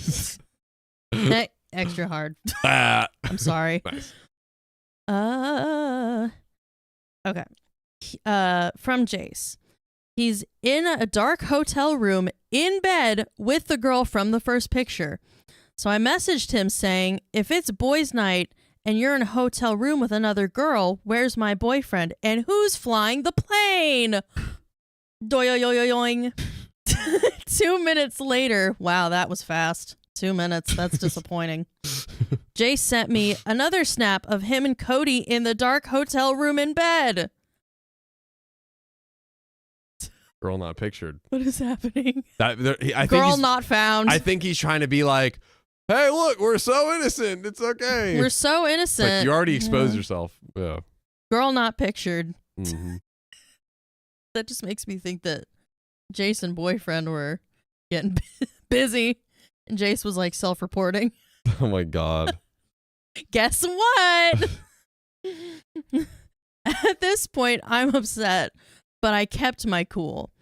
I sent Jace a message saying, apparently since Cody can't answer his text right now, I'm letting you both know I am calm and collected right now. But I feel extremely disrespected, and I am not okay with this at all. And I sent Cody the same message to his phone. I did not hear back from Cody until 3 p.m. the next day. Uh-oh. He was up all night. He called me and I answered. I calmly asked him to explain himself. He immediately got defensive. I told him there was a picture of him in the same room. Oh, wait, hold on. I told him there were pictures of him in the same room. In the same room, a girl I didn't know was pictured. Okay, I'm sorry. He told me that Jace got adjoining rooms and that the girl and her friend had the other room. So now there were 2 girls I didn't know. Uh-oh. Yay. And they're not out of town. So, like, why are they getting a hotel room? Babe, she got lonely, so I wanted to be a good guy and make sure that the first girl wasn't lonely, So obviously I had to buy another girl to keep the other girl company. Oh, no. Oh, no. He told me I was being insecure and childish for accusing him of cheating, even though there was photographic proof, which I hadn't even done yet. Did I say your name? I asked him what he would think if I went home with a guy from the party I was at and he found out. His response was, well, did you F him? I said, well, did you? Proving my point. Yeah. My friend, we'll call her Kelly, took the phone at that point and said to Cody, if you were my boyfriend, I'd be on a flight there right now. Ooh. I don't think that friend would have made it past TSA. Where he told her he would just call the cops on her. Great. Jeez. I ended up hanging up on him and texting him with my heightened emotions, it's over. I tried texting him what it looked like from my side of things, and he pretty much said that I'm not considering how it makes him feel being accused of something he didn't do. Okay. Wow. Yeah. Then don't look like something that you would be accused of doing. Yeah, babe, the picture, it was AI, babe. Come on. It was AI, babe. AI is running over the. It's actually it's a disease, babe. Invest in crypto, babe. Invest in the AI crypto. We actually that was a publicity stunt. We're actually creating a new AI a new NFT called Dumped Coin. I'm doing this for you, babe. Called Dump Coin. I'm doing this because I want a future with you. And scene. And scene. Yay. I'll take my Oscar now. Yes, of course. And he won't apologize for it because he did nothing wrong. He also said, we are over because of my own insecurities and inability to put a small amount of trust in me. I don't want to talk to you. Since that conversation, I've sent him a few more messages pleading my side of things and also telling him if it's really over that we need to arrange for him to mail my things to me. And he just replied with, I'm not talking to you right now. Okay, childish. Yep. All right. I want to include that Coney Island and I, Cody Island and I, You got it. I'm going to pass away. I believe in you. That Cody and I, Cody Island. What's up, guys? It's me, Cody Islands. known We're known back at for it his again. hot dogs. Oh my god. Coney Island hot dogs. Oh, Hilarious. I got you. Cody, you've been voted off the island. Okay, I'm sorry. I promise I'm done. Cody and I have not had a major fight in months, and things have been amazing. This is so out of left field, and I have always had trust in him that he wouldn't cheat on me. He has no game and is rarely interested in other people, even before we got in the relationship. I wasn't even upset because I thought he cheated on me. I was upset because he didn't communicate with me, and it felt very inappropriate and disrespectful. I also had a phone call with Jace about the situation, and coming from him, I understand the pieces of him sending me pictures of his night, including the girls. Jace paid Cody to take him to their city for guys' night because he doesn't like driving in the city. Okay. Jace told Cody he wanted to pick up a girl for himself. Excuse me. He wanted to pick up a girl for himself. And Jace also told Cody to call and tell me because Jace didn't want to wake up to a phone call from me freaking out. Sounds like Jace is trying to, protect Cody. Cody told Jace he called and told me. I'm sure that was a lie. And Jace also thought that every time Cody went out for a smoke, he was on the phone with me. But that never happened. Liars lying. Incredible.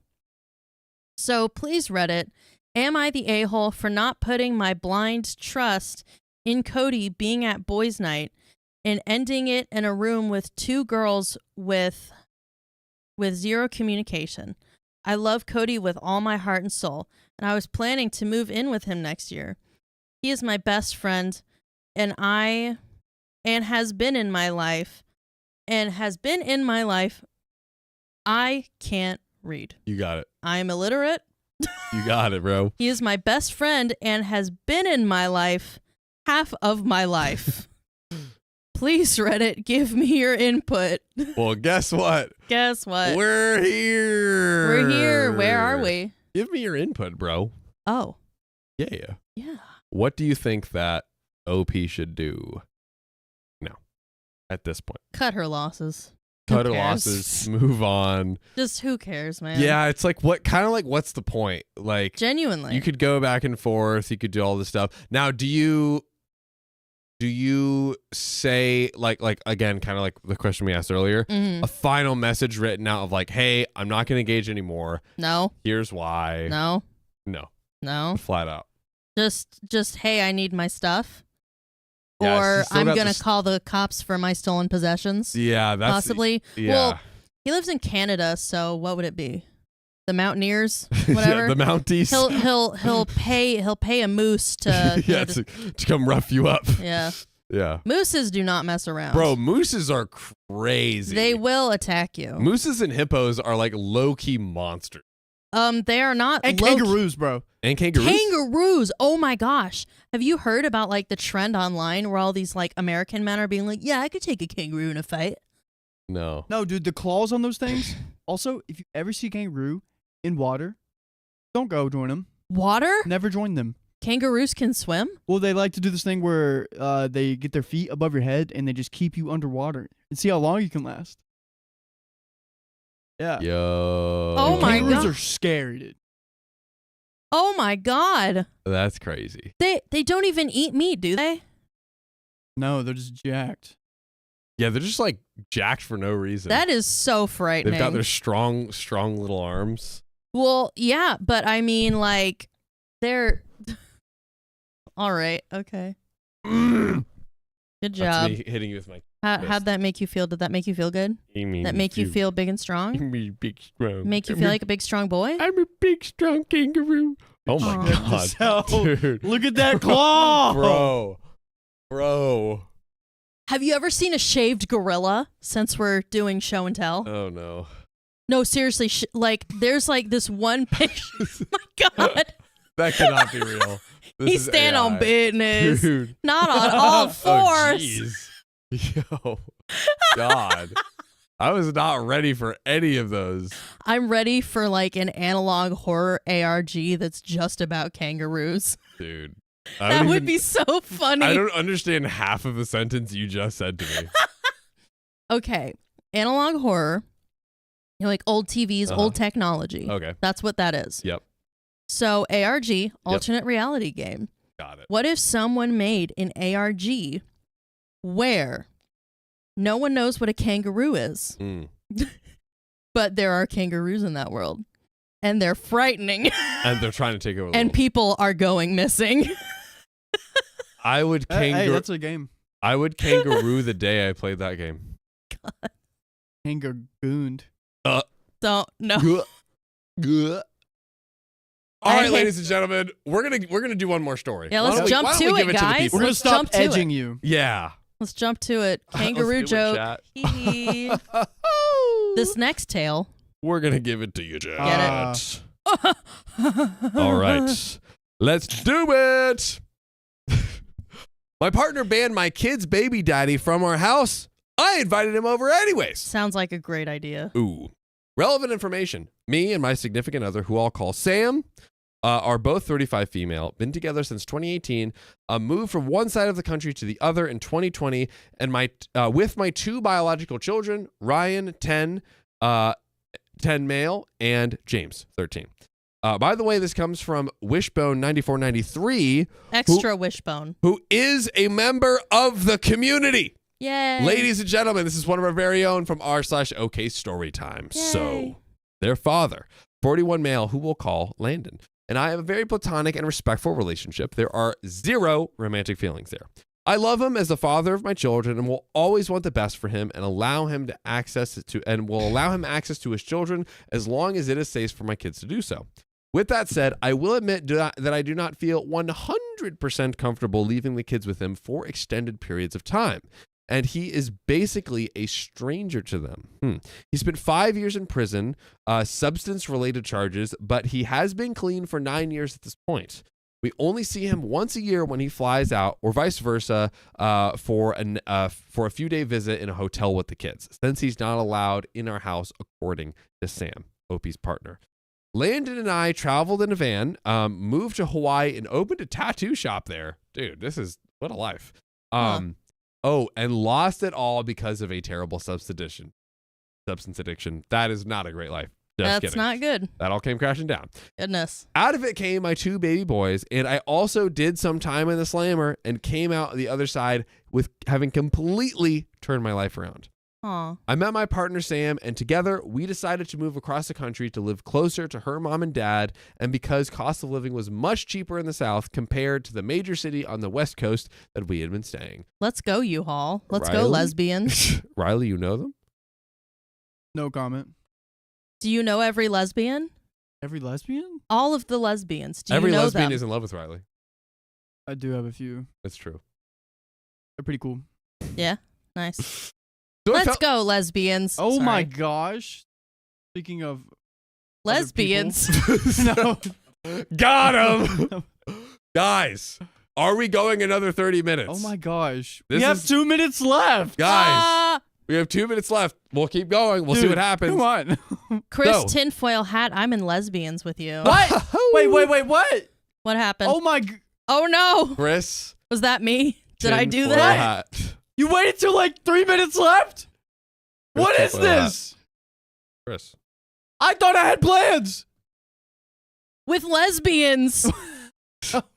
You made plans on a Tuesday? I thought I is that- could. What? Have we ever been allowed? I thought today, Chat like, has I changed can this. make a plan. We thought today, finally, the chat had relinquished. But no. I think we're good though. We didn't pass the marker. We're still good. What's the marker? We still need like $5. Oh. Oh, Don't, you're right. Don't give them the answer. Well, I gave him the wrong answer, but Don't yeah. give them ideas. We'll see. We'll see. I'll keep reading. Come on, guys. We only need 99 more cents. Exactly. I'll keep going. So this felt like a no-brainer. A new place with my kids, a new environment with new people and opportunities, and a stable home after spending 10 plus years on the go. What happened? Still haven't passed it. Oh my God. Still have plans. Keep reading. Keep reading. All right. Hooray! I want the best for my kids, and moving to a place where I could afford to purchase my own home was something I never thought was possible. My only hesitation was my partner Sam had already thrown up several very concerning red flags early in our relationship, and I just knew deep down that I could be making a horrible mistake by jumping into a huge financial obligation with someone like this. I would love to go into detail about all the insane things, lying about having cancer, cheating on me with her ex, and donating to her. Oh, Yay! man. They got you. They got you. Under a minute left. Under a minute Have left. my hopes up. Riley almost had plans today, ladies and gentlemen. Almost happened. Aw. But it didn't.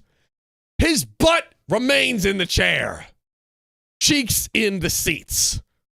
Bold of you to assume you could leave, Riley. I know. I know. Bold of you to assume you could leave alive.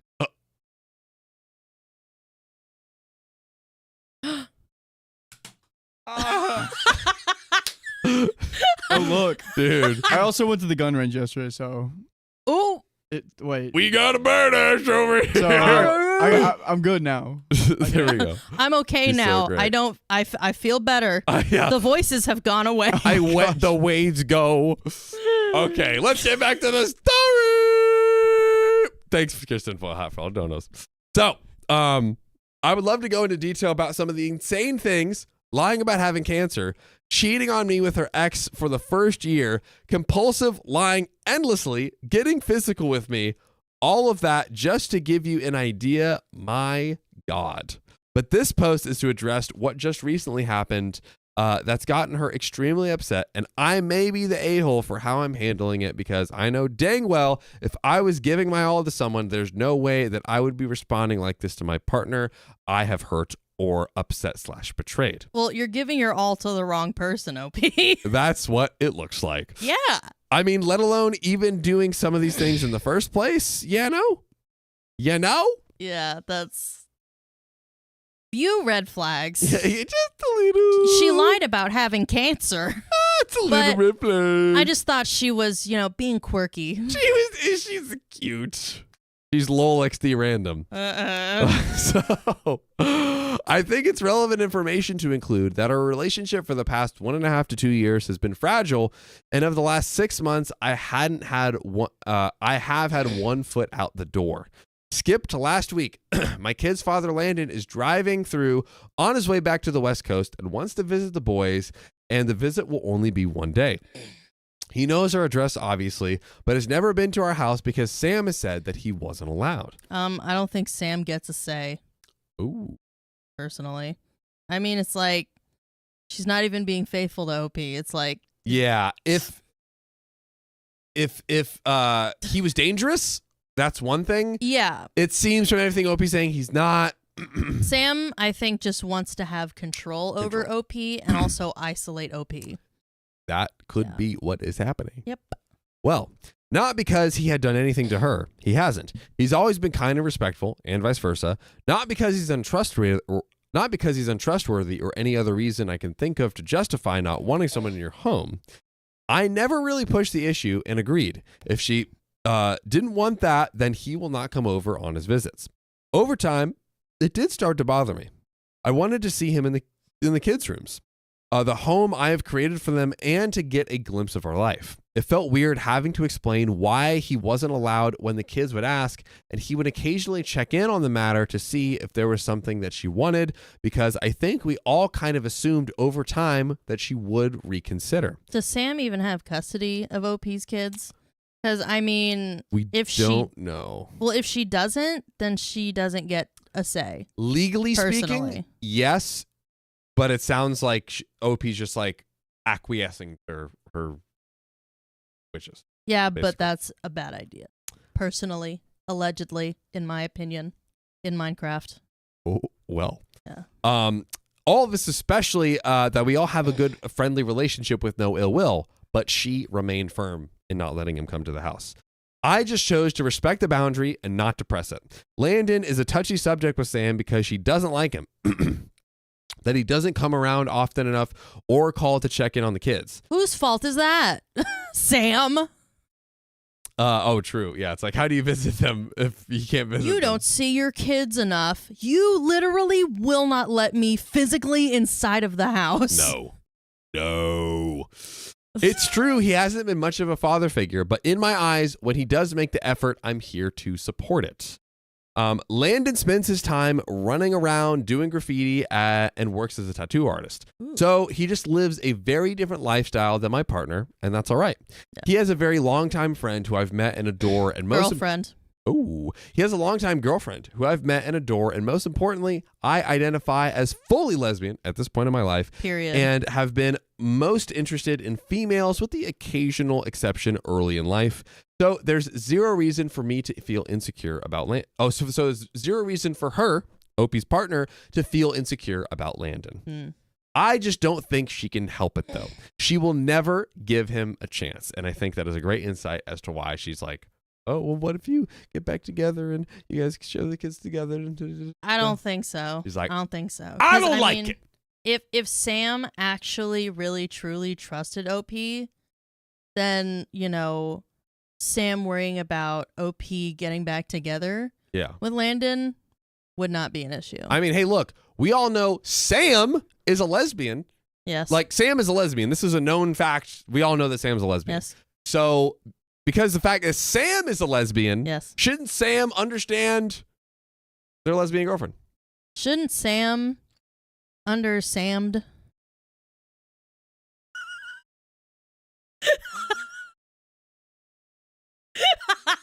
On to the story.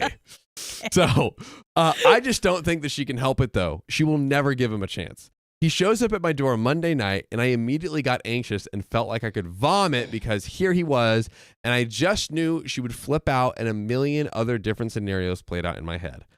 I decided to let him in, showed him the kids' room and the house, and we walked the property and chatted and walked in the neighborhood with him, and that was it. He left and went to his hotel, and we made plans to pick the kids up from school and go to a park and to eat, and then he would get back on the road to the West Coast. I was panicking with him at the house. I deleted the ring footage. I sat and stared at the wall while I contemplated how to handle this. Sam and I were already on fragile ground, but just a few days ago, we had a really great spicy sleep and felt connected again for the first time in forever, and I was enjoying it. With Anyone Sam, can do that. Ooh, with That's Sam not, the lesbian. Anyone can do that. You're not special, Sam. Oh, I didn't want it to be ruined, and there's no way to avoid that now, so I lied. Poll! Like a liar. Lie or nah? Lie or nah? I want to know. You have to say, chat. Yeah. Zafire says, is anyone in this chat? That's what I want to know. I want to see some votes going on. That's what I want to see. So, Sorry. I let you on. Okay. I didn't want to be ruined, and there was no way to avoid that now, so I lied. And where I really beat myself up was I asked my kids to keep it a secret that their dad was at the house too. Oh, goodness. Stupid, I know. I just thought I would tell her that he was in town in the morning. She works overnight, so she wasn't at home when he came. And she would be crap. And she would be crappy for sure, but she would have to let it go like she always does because she can't get upset when dad wants to visit his kids because that's just unacceptable and childish. So usually when he visits, I deal with a few days of passive aggression and then she snaps out of it. I can handle that. Not a full-on meltdown because he came over. I was already 1 foot out the door last week. I couldn't take another blow up. I would leave her, so I lied. Does this sound like I'm justifying? It's the truth. Just tell me it's the truth, but she tells me I'm justifying. What is the poll? The poll is so far saying, nah, not to lie. Well, for safety's sake, I'd say, because OP did say Sam has put her hands on OP, right? I don't recall. You could be right. Chat, let me know if you remember that as well. But possibly, if safety is an issue, absolutely. Then lie. Without a doubt. Lie, literally your life depends on it. But lie your butt off. What I think the undercurrent of everything happening here is like, this is just not, OP's like, I've had 1 foot out the door. Like, this is not going good. I should leave. It's like, no, just leave. Just leave. Like, if you literally. But that is easier said than done. You know what? Absolutely. Yeah. That is so true. Yeah. But maybe the first thing is at least OP saying like, this is going to be hard. I don't know how to do this. I don't know when it's going to happen. I don't know how, what, when, or why, but I want to leave so I don't have to deal with this. Yeah. That would be a start. But on average for, like DV people who for sure have to survive that, it takes them, I think on average, 8 times to leave their abusive partners. So that is something to keep in mind. 100%. Lily Pad said, it seems like there's, could you scroll up a little bit for me, Riley? To Lily Pad. Where did Lily Pad go? There we go. It seems like this relationship is hella abusive. So for safety reasons, lie and then leave. Period. Totally fair. That is a yes. very, very good comment. Yes. Yeah. Jessica Mustaine says, OP said, yes, it got physical. Yep. Absolutely. As soon as there's even a whiff of safety as an issue, just purely focus on protecting your own safety. 1,000%. Protecting yourself, protect your kids. 1,000,000%. Yeah. 1,000,000%. So, shooey-dooby-doo. So usually when he visits, I deal with a few days of passive aggression, but I already read that. Anyways, the kids immediately slipped up and fessed up that he came and saw the house. Can't be mad at them, but I sure look like a piece of crap. She's upset I didn't tell her immediately when he showed up. Valid. She isn't accepting anything I say. I try to explain that I know it was wrong. I immediately acknowledge that I effed up by lying and getting the kids involved, by the way. But in an effed up way, this was an attempt to try to avoid all of this because I was hoping to get back to a good place with her, and I just knew it wouldn't happen if she had any more crazy outbursts. Our relationship is hanging on by a thread, and I know it will not survive another big blow, and because of her thought process on the kid's father and her boundary about the house, this would have for sure created an issue for her, and I just no longer have the bandwidth to earn back her trust and prove myself. Like the amount of lies and abuse I feel like I have endured up to this point, and I'm hanging on by a thread, and you want to dig in and fight for this relationship now? Yeah, I mean, I feel like at any of the points, like lying that you have cancer. Lying that you have cancer. You should have like ran away the moment Sam said hi. Yeah, like this is we are so beyond the point of no return. But Truly. To Lauren's point from earlier, leaving not only just leaving relationships, leaving abusive and toxic relationships like these can be absolutely so hard. So it can be, but sometimes, things that are worth doing aren't exactly easy. Aren't exactly 100%. And there's the kids involved here. The kids, for sure. For sure. Yeah. So, I didn't have the bandwidth for this, and I knew that we would not. Relationship now. Oh, say again. You were at the point for this relationship now. I lost where I'm at. That's okay. The amount of lies and abuse I feel like I've had to endure to this point, and I'm hanging on by a thread, and you want to dig in and fight for this relationship now? Am I crazy? Am I wrong? I know what I did was wrong. 100. Keep it 100. Yep. I know I would never, ever put this person I love into harm's way or purposely upset them. But after nearly 7 years together, you haven't allowed the father of my kids anywhere near our life, and he shows up, and instead of saying, "Halt! You cannot enter. Leave the property," the other person who lives here doesn't want you at this house. I know your children live here, and I live here, but she said no, so I need to call her right now and let her know you shut up unannounced. Sorry, my girlfriend said you can't come over and play. I can't come over, No. shall we? That was a mouthful. I feel bad because I think I'm handling this poorly. OP, you're not, but you can always handle coming and seeing us live every weekday at 3 p.m. We want to hear from you. We want you to be here. Like, normally, I would fully allow her to be upset and get out frustrations if I had done something like lie or ask the kids to keep a secret from her. I would feel like I absolutely needed to earn back the trust and prove myself and happily accept my time in the doghouse. But now I'm just tired. I think I am gaslit so much that I don't know what's real, because sometimes I'm like, what the F is going on here? And other times I'm like, she loves me and I will regret leaving and having to start all over again.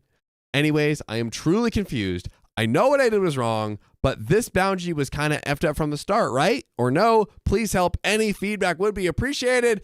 OP, we got you, girl. Yep. Let's talk, Lauren. Well, her confusion, that's intentional on Sam's part. That is 1,000%. exactly how Sam wants OP to be. Yes.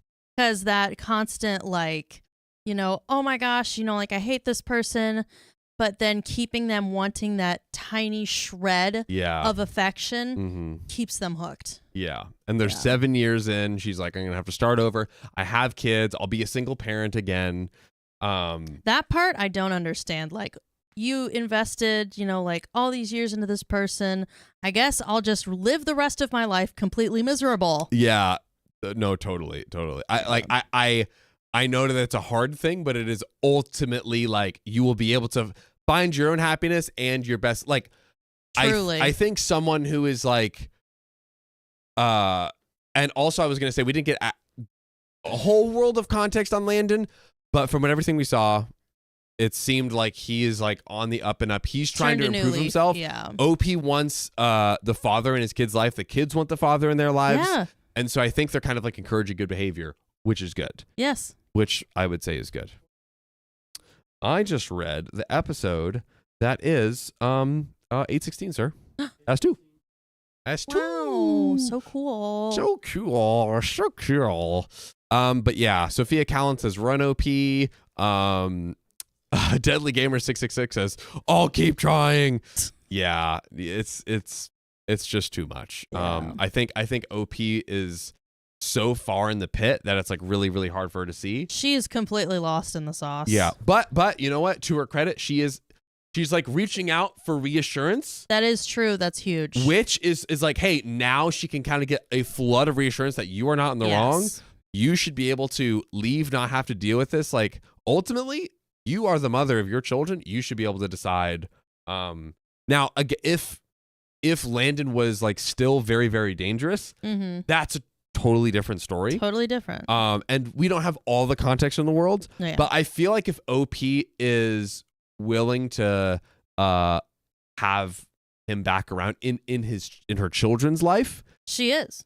Which OP she is, yeah. which is what I'm saying. Yeah, like yeah, the fact that she is willing to do that probably means that he is at a good place to be involved in their life to the degree that OP sees fit. And I mean, which is what she's doing. Landon, he's in a committed relationship, so that's further evidence of him maintaining some stability in his life. Totally, yeah. It seems like Landon's doing everything he can to be a better person, be involved, which we want to encourage that. That is literally what do we want him to do? Oh, let's have him keep throwing his life away. No. Heck no. But that's the end of that story. Case closed. Nice work. Thanks, bro. Sister. Oh. We could do one more. After reading these quick donos, what do we got, Big Protein? Oh my God. Wow. Shane and Tapia, 3 marriages, 17 kids. My dad is the 14th kid. Granddad married his stepdaughter and and had 3 more kids with her. So by relation, my mom and dad is also my cousin Shannon. Girl, you got to send this in. What? My God. Lisa raging me. Thanks for the $20 tip. My kids are looking at me like I'm crazy because I think I'm over here laughing and talking to myself. You're talking to us. Yes. That's right. We with Lisa, guys. We hear Chris you, Tinfoil. Lisa. We hear you. We hear and we you. are responding back. Chris Tinfoil hat again. Chris Tinfoil hat went. Riley, did Chris Tinfoil hat snap today? Snapped off, like popped off, really. Ooh, popped off. I think Chris Tinfoil hat stole their mom's credit card. Whoa. No, Chris Tinfoil hat is a big girl. Thanks again for the $5 tip too. Everyone wants to hear the update to the first story. Okay. Let's find it. Let's find it. Find it, Riley, while I'm reading the other stuff. We were able to get to other stories. Oh That's my all I God. wanted You to know make how sure. much more of that story we have to read? I'll read it. Here, you know what? Here's the deal, everyone. Here's I the will deal. read this story until the clock runs out. All right. I'll rip through these donos. All Riley right. will get it ready. There you go. Trish21, thanks for becoming a new member. And Brittany I see you, Lynn, thanks for the $2. Could you scroll up for me, big dog? Thank you, sir. Christian Fall Hat again with the $2. No plans on Tuesday, Riley. Laughing emoji. I guess. He knows better. On a Tuesday, bro. It's Tuesday, bro. Marlon Anthony, thanks for being a member for 4 months. I love you guys so much. Guess what, Marlene? Aww. We love you back. I love you too. So take that. Anna Moon, thanks for the $10. First live. Love y'all. Hey, welcome to the live gang. Welcome. We appreciate you. First timers. First timers. Riley, could you hit me with the scroll? And Zygod, thanks for the $3.69. I just submitted all the paperwork and my thesis for the completion of my PhD. Wow, dude. That's awesome. Nice job, Zygod. Thank you for keeping me company throughout my degree part. Hey. You are welcome. You know, we are funding degrees, thesis papers. We are everywhere. doing the thesis papers for them. We are doing the Lord's work. We will do your homework. Yes. I won't, because I'm a stupido. Neither of us are. We're True. just going to make Riley do it. Yeah. GPT. Karen, thanks for the 5 gifted memberships. We appreciate you. And hello, I'm Vita. Welcome to the members family. Hello. Let's go. Ladies and gentlemen, you banged down my door. You commented. You donated. You did everything possible. We are going to literally read these updates until the clock on the screen over there literally runs out. That's exactly what we're going to do. Update to that story. That's what we're going to do. Are we ready? Yep. It's in there. Here we go. What is it again? Ready, baby. It's go to the Go to the recording session. Don't look. No peeking. Don't look. No peeking. It's 1S1 and then go down to Sir, I'm scrolling. In organized. Nope, it's in recording session. It's in I recording. moved it back. It's 1. It's Got 8. 8 total. That's 1. Thank you, big dog. Okay. Is your beautiful little head there for me What? to help me find my spot on the page? There's a Put your little beautiful head on it. So Update 2 is coming to your face holes right now. Yay. All right. Should I reread the title and then we do that? I got it here on the TLDR. Read that title. Nice. Read the title on the Oh, screen. thank you. Read it. I think my husband had an affair, baby, with his girl best friend. Now her son wants to date our daughter. Update. Wait a second. Do it again. I think my husband had an affair, baby, with his girl best friend. Now her son wants to date our daughter. Update part 2. So, Woohoo. now, with the support of Sophie and Tom, who are OP's child and the alleged affair baby, who are half siblings, we almost certainly know, who revealed their awareness and suspicions of the affair. Goodness. The kids now know that they are half siblings and cannot be together, or they're at least suspicious of it. It goes all the way to the top. Oh, God. My goodness. I feel a small relief amidst the chaos. They've even suggested practical steps like DNA testing. They are like basically consenting to it, it seems, to further validate their potential kinship. While the path ahead is fraught with challenges, having my children's unequivocal support provides a semblance of strength to navigate the upcoming legal and emotional battles. The betrayal has dismantled the life I knew, but it also has freed me to rebuild a future anchored in truth and devoid of deceit. This Period. is written so poetically. Yes. I ultimately decided that whatever else happened, I needed to warn Sophie about the situation and do so immediately. To hell with Luke and whatever that meant for him. To hell if that meant all of the kids learned of the situation. She needed to be aware of what she might be getting herself into. Yep. So I discreetly kept her out of school. We went back home to our house last night, and this morning I dropped everyone off and saved Sophie for last before driving her right past her school and telling her that we needed to talk. Always a frightening thing for a teenager to hear from a parent, Yes. but I was quick to establish that she was not in trouble. But she needed to know the truth, why Amy and I were fighting, and why her dating Tom was out of the question. I very gently explained that because of Luke's closeness to Amy and Tom's resemblance to him, I had come to suspect that perhaps Luke and Amy were intimate at some point over the years. If that was true, and there was any chance that Tom's father was actually Luke, that would be a significant problem. And why is that, Lauren? Because they're related. Because they're half siblings, if it's Aw. true, which it looks like it is. Sophie and Tom, do not do it. Sitting in a tree. You are related. Don't do it, please. Sophie was quiet during all of this. And even after I stopped talking to let her respond, she paused for quite a while before she finally said that we need to get Tom and discuss this with him as well. Do we think anything's already happened already? I'm afraid if that's why she's like silent. Anyways. Sure hope not. Oof. I had no objections, so she texted to meet him with us. They're both skipping school today, but Sophie gets straight A's, and this is extremely important, so I looked the other way.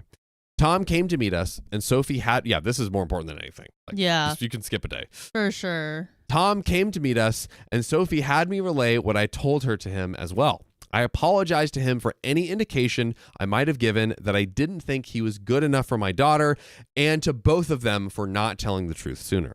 Tom and Sophie just gave each other this oddly knowing stare. Oops. And Reddit, that's when they blew my mind. Sophie spoke first, with Tom backing her up. They revealed to me that, in fact, they had already known about Luke and Amy. Or at least they had strongly suspected. Apparently, Tom had overheard conversations that are questionable, as well as overhearing sounds of spicy sleep from Amy's room, sounds that he would just as soon forget, but all signs point to Amy's lover having been Luke. Ew, man. Tom had wondered for a very long time. And back in January, he finally voiced his fears to Sophie. She agreed with him. She could also see a strange sort of closeness between her father and his mother. They agreed that Luke was likely having an affair. They agreed that because of Kaylee's allergy, Luke might very well be her father. And if Kaylee was Luke's daughter, the rest of Tom's siblings could be Luke's as well. So all to say that the kids are finally now realizing that all of Amy's kids could actually be the affair babies. The kids are not okay. The kids? In fact, they're all related. Oh dear. Tom could be Luke's kid. Tom could be Luke's kid himself. The math led them to the same places as me. So Sophie and Tom came up with a little plan. Plan. As it turns out, they are not in love. They never were. They're still just best friends, but they had the same instinct as me, that they didn't want to blow up our entire family and social unit without more direct evidence. No way. Which Tom had been hard at work of acquiring himself. So they had secretly planned this entire time and were trying to... They faked being into each other. They faked being into each other to force their hand. That's genius. And it worked. That's genius. And though Sophie very badly wanted to tell me the truth, she was hesitant because she knew it would shatter me. She had no idea I was already suffering in silence. Sophie apologized for not voicing her suspicions sooner. Honestly, we both cried, and I made sure she understood that none of this was her fault and that I loved her very much. Period. Period. So the bottom line is, Sophie and Tom already knew that they could be half siblings and aren't actually interested in being a couple. Thank God. Jeez. That was their idea on how to rock the boat. Oh my gosh, that's genius, but I'm terrified yikes. still. To force Luke and Amy to do something about the situation rather than keep making a fool out of me. I also think it was Tom and Sophie's way of punishing them for their affair. Teenagers can be vindictive. Good Lord. Sometimes justly so. Don't make Tom and Sophie mad. Right. So they concocted this idea that they wanted to date. Every flirtation I've witnessed, every inappropriate touch, all staged, apparently, and for the benefit of Luke, Amy, or both. This was supposed to make them sweat, and Sophie/Tom expected they would jump out of their seats to forbid it from happening. When I was the one who did instead, that kind of threw the kids for a loop. They couldn't understand why I cared more than the actual cheaters. It doesn't make sense to us either. Well, that kind of tracks with cheaters most of the time. They don't want to be exposed. Well, that, and also they only care about themselves. Yes, 100%. Yeah. They began to suspect that maybe I knew. Tom confronting me that one time about why can't I date Sophie was him trying to gauge if he knew or not.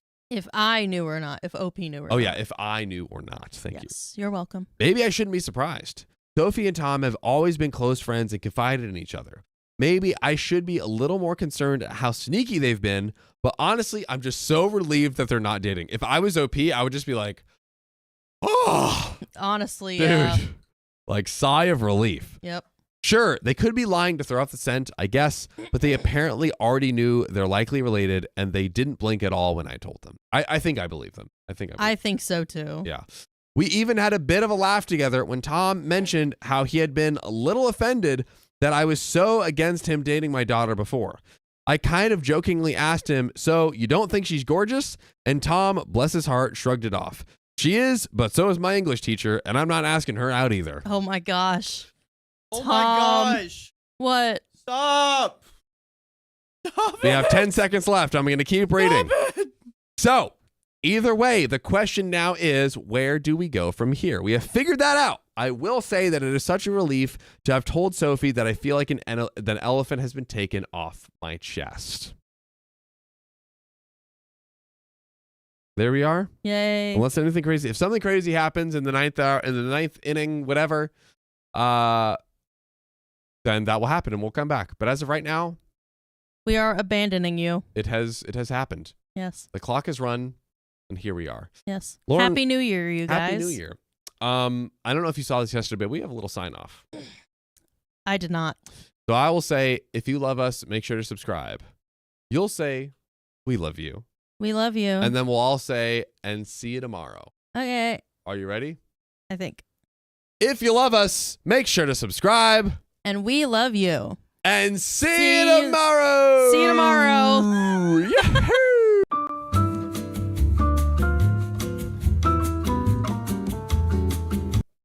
Just kidding. Let's read some donos. Run it back, Riley. Where are we at? Guessing. We forgot the donos. Can't forget that. And we got Lily X Pilly. Thanks for the 651 even gang. Stand up. Even gang. It's people like to make it even or odd on the dono bar. Indeed. Kimberly Fine. Thanks for the $25 on the dono link. What's funnier than 20? What's funnier than 24? 25. 25. Hee-hee. Amy, thanks for the $2. All these stories make me want to stay single. Lol, Good plan. I don't blame you. Good plan. Chris Tinfoil Hat coming in again with the 20 gifted memberships. Big shout out to you, Chris Tinfoil Hat. And then Sleethy Toes. Slithy Tovez. Slithy Tovez? Slithy Tovez. Slithy Tovez. That's Thank you, an Riley. awesome name. Right? $50. Welp, this is all I can do. Slithy Tovez. Slithy Tovez. You did the best. That's you okay. You were great. Slithy Tovez, I forgive you. Slithy Tovez, it's okay. You're so great. Yeah. And it's all good. Yeah. Well, Let's run back that sign off one more time. What do you think, Do dear one sister? more again. Do Let's one do more one again. more game. Grease it up. Oh, goodness. If you love us, make sure to subscribe. And we love you. And see you tomorrow. Tomorrow. Yay. Got tomorrow. him. Got him. Bye. Oh wait, that's it. Yeah. You're free, Riley. Oh. You can go Oh, no. outside. Riley, You can see your family again. what did we say? If anything happened, if anything crazy happened, It's just a prank, bro. Oh man. what does it mean, Riley? I was so close. What does it mean, Riley? It Can I at means least more use the time. Bathroom. You may, of course. Okay, that's all I want right now. Yeah. Here, Oh why my don't you use the gosh. bathroom? Why don't you use the bathroom and we'll talk with chat. Okay, Ooh, on okay. autopilot. I'll be back. Yeah. How you liking the stream so far, Lauren? Good. I don't understand what just happened. So, here's what happened. Yeah. People donated on the dono bar. Mm. All in the last second. Yay. Literally, as we were out of time, read the donos, signing off, everyone came in this is what happens. By the way, By the not way. to scare you, because of course we wouldn't lock you down, but Uh-huh. this is how 10-hour streams are born. Goodness gracious. This is the energy that they bring. Wow. Yes, indeed. It's been so long since I've had a long ago. Joe says this is the forever stream. Nicole Hadson says, "Mwahahaha." Never ending Reddit story. Never ending Reddit story. Yeah. Oh my gosh. Oh, Jellyba says, okay, story time. Lauren and Naima didn't end up coming to the movie yesterday, but Oh, yeah. I did. did. If you guys remember the PR stuff that we've been doing, it hasn't gone great so far. It's been poo-poo duty. This one has been the best, was by far the best. Last night's event was the best of anyone we've ever had, Riley. Aw. Oh, good. Yeah. It was cool. Terry Crews was there. That's great. What's his name? Dave Bautista. Dave Bautista. Dave Bautista. Come on, dude. I saw Jordan from He's my side piece. Dave Bautista. Lauren loves this guy. He's so big, and I think that's cool. He's like, What is he like? Tell us. no. But it was Okay. it was the best event. It had, I got a red carpet photo. Aw. There you go. And they were literally like, John, over here, sitting down. I'm like, oh. They knew who you were? It's because they put your name on like a talent card. Oh. Yeah. Oh, I see. Oh, that's so- cute. Yeah. Aw. And then like we walked through the same, like there was like you walk through this little like not red carpet and then you get into the actual red carpet. And that's also where like the cast and everything walks. The pre-carpet. So everyone thought the pre-carpet. Mhm. Jordan the Stallion. Yes, thank you, Tracy. Jordan he the was Stallion. there? Yeah, dude. Oh, he's cool. Dude, I fumbled the bag. Jordan, if you're watching this, you're amazing, and I should have gone up to you last night. Because he just did collabs with Childish Gambino and Big Sean for their album promos, and he's absolutely killing it, and he's like freaking fire. What is happening? And what's happening? Who is that? So he's the guy that he does the like, hey, come here, no, come a little closer. See, this is the secret menu of this thing. Oh, him! Yeah. I Oh saw my him at gosh. VidCon. Oh, you did? Wow. Yeah, dude, he's a legend. So I saw him in the parking lot. It would have been a perfect opportunity to say what's up. I wanted to say like, hey, dude, like, congrats on the Big Sean and Gambino collab. Like, that's huge. Yeah. Which I feel like is a good thing. But I was Yeah. a little nervous. I was by myself. All good. Aww. So, but yeah, there we go. yes. That was the experience. It was great. My brother is a stock photo now. Yay. I am stock. Oh yeah, Lauren Yes. saw it. There you go. I did, yes, stonks. Donks. That was me. Yeah. All right, ladies and gentlemen, we'll give you what You you wanna- promised. Do you want to do the donos? Oh yeah, let's read them real quick. Christian Full Hat for the thanks for the $20. We definitely need the extra time. Brittany ICUlin says, stay please. We are. Thanks for the $20. Okay. Okay. Tina M, thanks for the 5 gifted memberships. And Minnie Ryder, thanks for the $5. Came back just in time to see us get more time. Let's go. Okay, fam. With that being Yay. said, we will continue this insane story. So, guys, either way, the question is now, where to go from here? We have to figure that out. I will say that it is such a relief to have told Sophie, and I feel like an elephant has taken its feet off of my chest. Having her in my corner and Tom in my corner as well means a lot to me. And even though I basically just got absolutely confirmed that Luke is sleeping with Amy, I kind of knew that anyways. So it's now a question of how to proceed. Tom has already volunteered to submit his DNA so I can compare it to Luke's.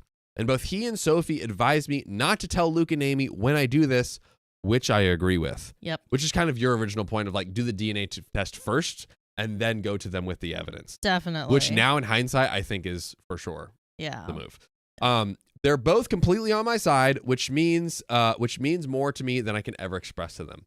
Tom has also been trying to set up a camera in Amy's room to catch her and Luke in. Oh my goodness. In the act. Wow. Oh my God. When your child has to do that, my goodness. Sophie told me flat out that I needed to divorce her dad, and hearing that from my own daughter made it clearer than it's ever been. He's right. Sophie is Sophie. Sophie, Tom. Yep. They are doing God's work, I guess, to make this happen. And guess what? I think OP has finally come all the way around. Oh yeah, definitely. She knows she needs a divorce. She's going to get the DNA tests. She realizes how I think it just took all of that. You know, she's had the rose tinted glasses, she's fully awake now. She's fully awake now. She can see clearly now the rain is gone. There are no obstacles in her way. Yeah. Beautiful.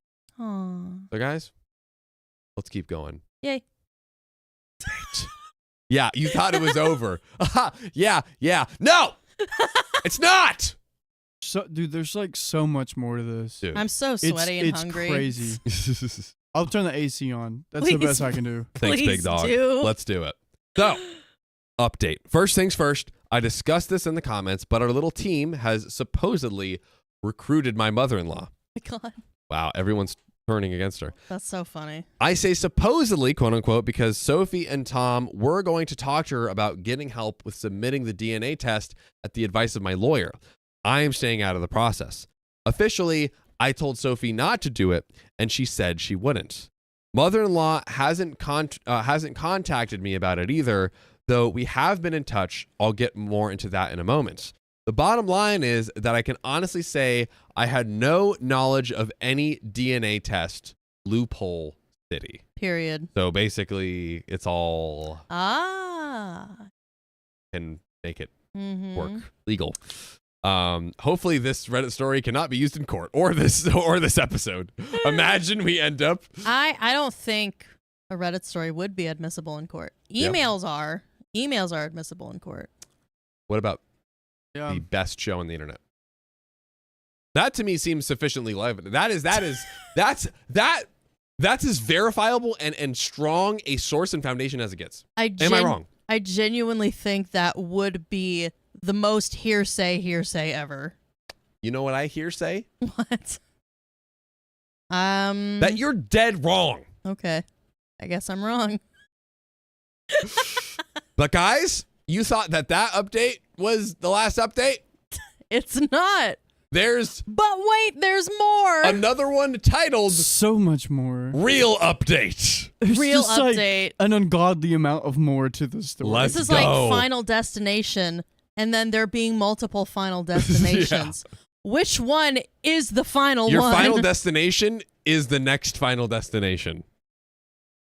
That's it. Point closed. Anyways, so here we go. The last time I looked into Luke's phone was 3 months ago. Around that point, Sophie and Tom began to go around claiming that they wanted to date. I found nothing.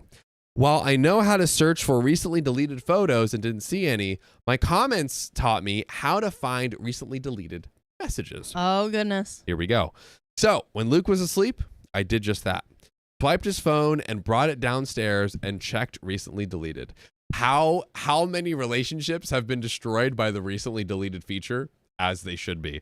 Yep. If recently deleted gets removed, all heck will break loose. Yep. With cheaters everywhere. It will be the apocalypse. It will be the apocalypse. Yep.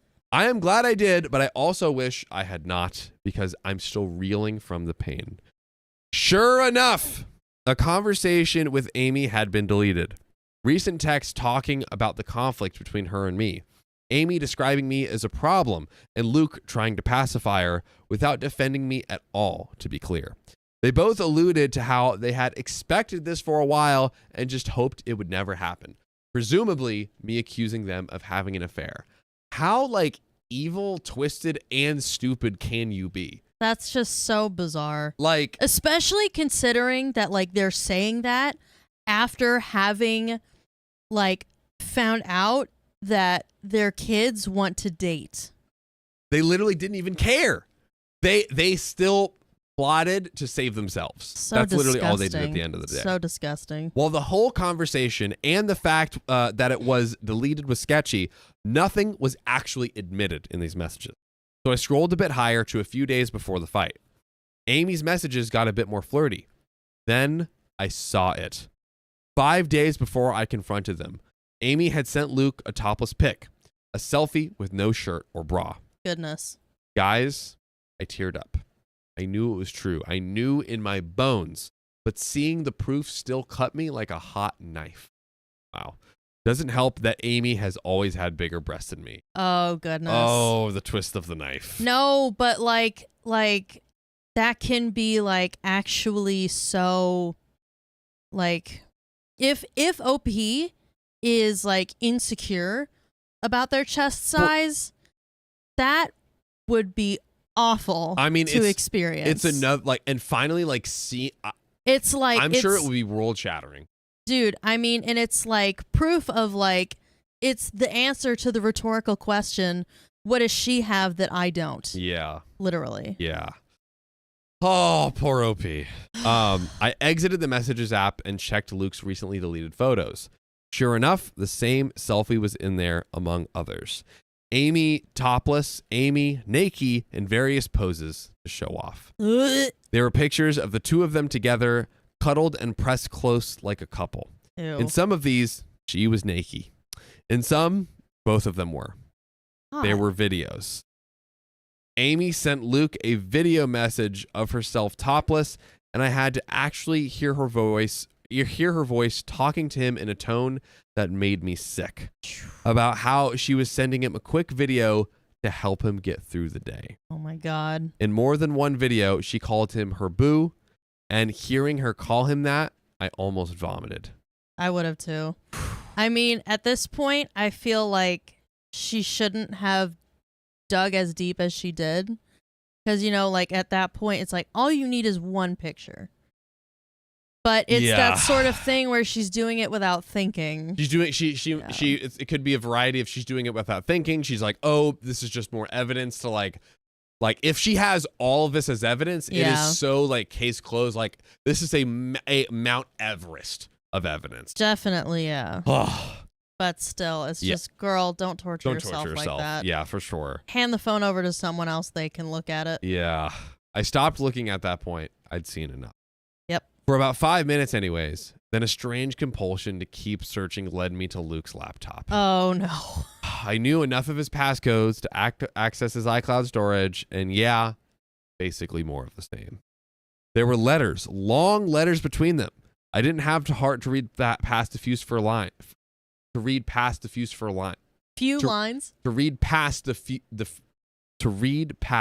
first few lines of one of them. But I did read Luke mention our children. Oh. Got him. There were countless naked and topless selfies of Amy. Selfies of them together. Videos where Amy appeared to be flicking the bean. There were spicy sleep tapes of the two of them.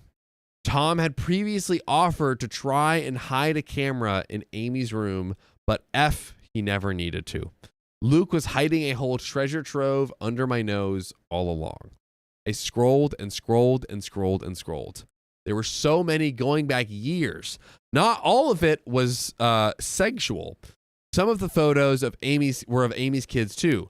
One photo was of Kaylee and the twins playing together when they were younger, and Luke and Amy's voices from behind the camera.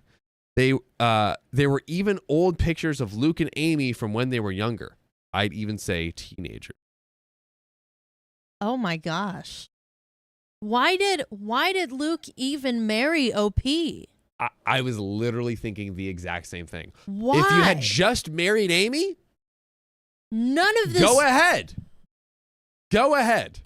Waste her time 2024, I guess. There's wasting time, and then there's like the most torturous waste of, there's wasting someone's soul. This is just diabolical. This is wasting someone's soul right here. My goodness. All these years, I had been telling myself I had to be wrong, that it couldn't be true. Well, it was true. I know that no one forced me to look at as much evidence as I did, but I'm still hurting very badly from seeing it in that moment. Yep. I wanted to act, so I did. I called my lawyer, who is a remarkable woman. In the middle of the night, so I had to call. It was in the middle of the night, so I had to call her twice, and she picked up.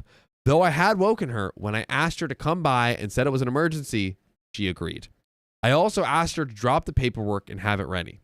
She told me that she's already had it ready since the first time that I reached out to her. That's honestly W lawyer. Dude, that's like W lawyer. It's like not only is she like your lawyer, but like that's a solid friend right there. That's crazy. And just to already have everything drafted up is genius. Yeah. As I waited for her, I went through the necessary channels on Luke's laptop to make sure that he wouldn't be able to remotely disconnect our access to his little stash, changing his passwords and all that. My lawyer, let's call her Paige, arrived, and I went outside to greet her in her car. Spent a good half hour in the passenger seat just crying.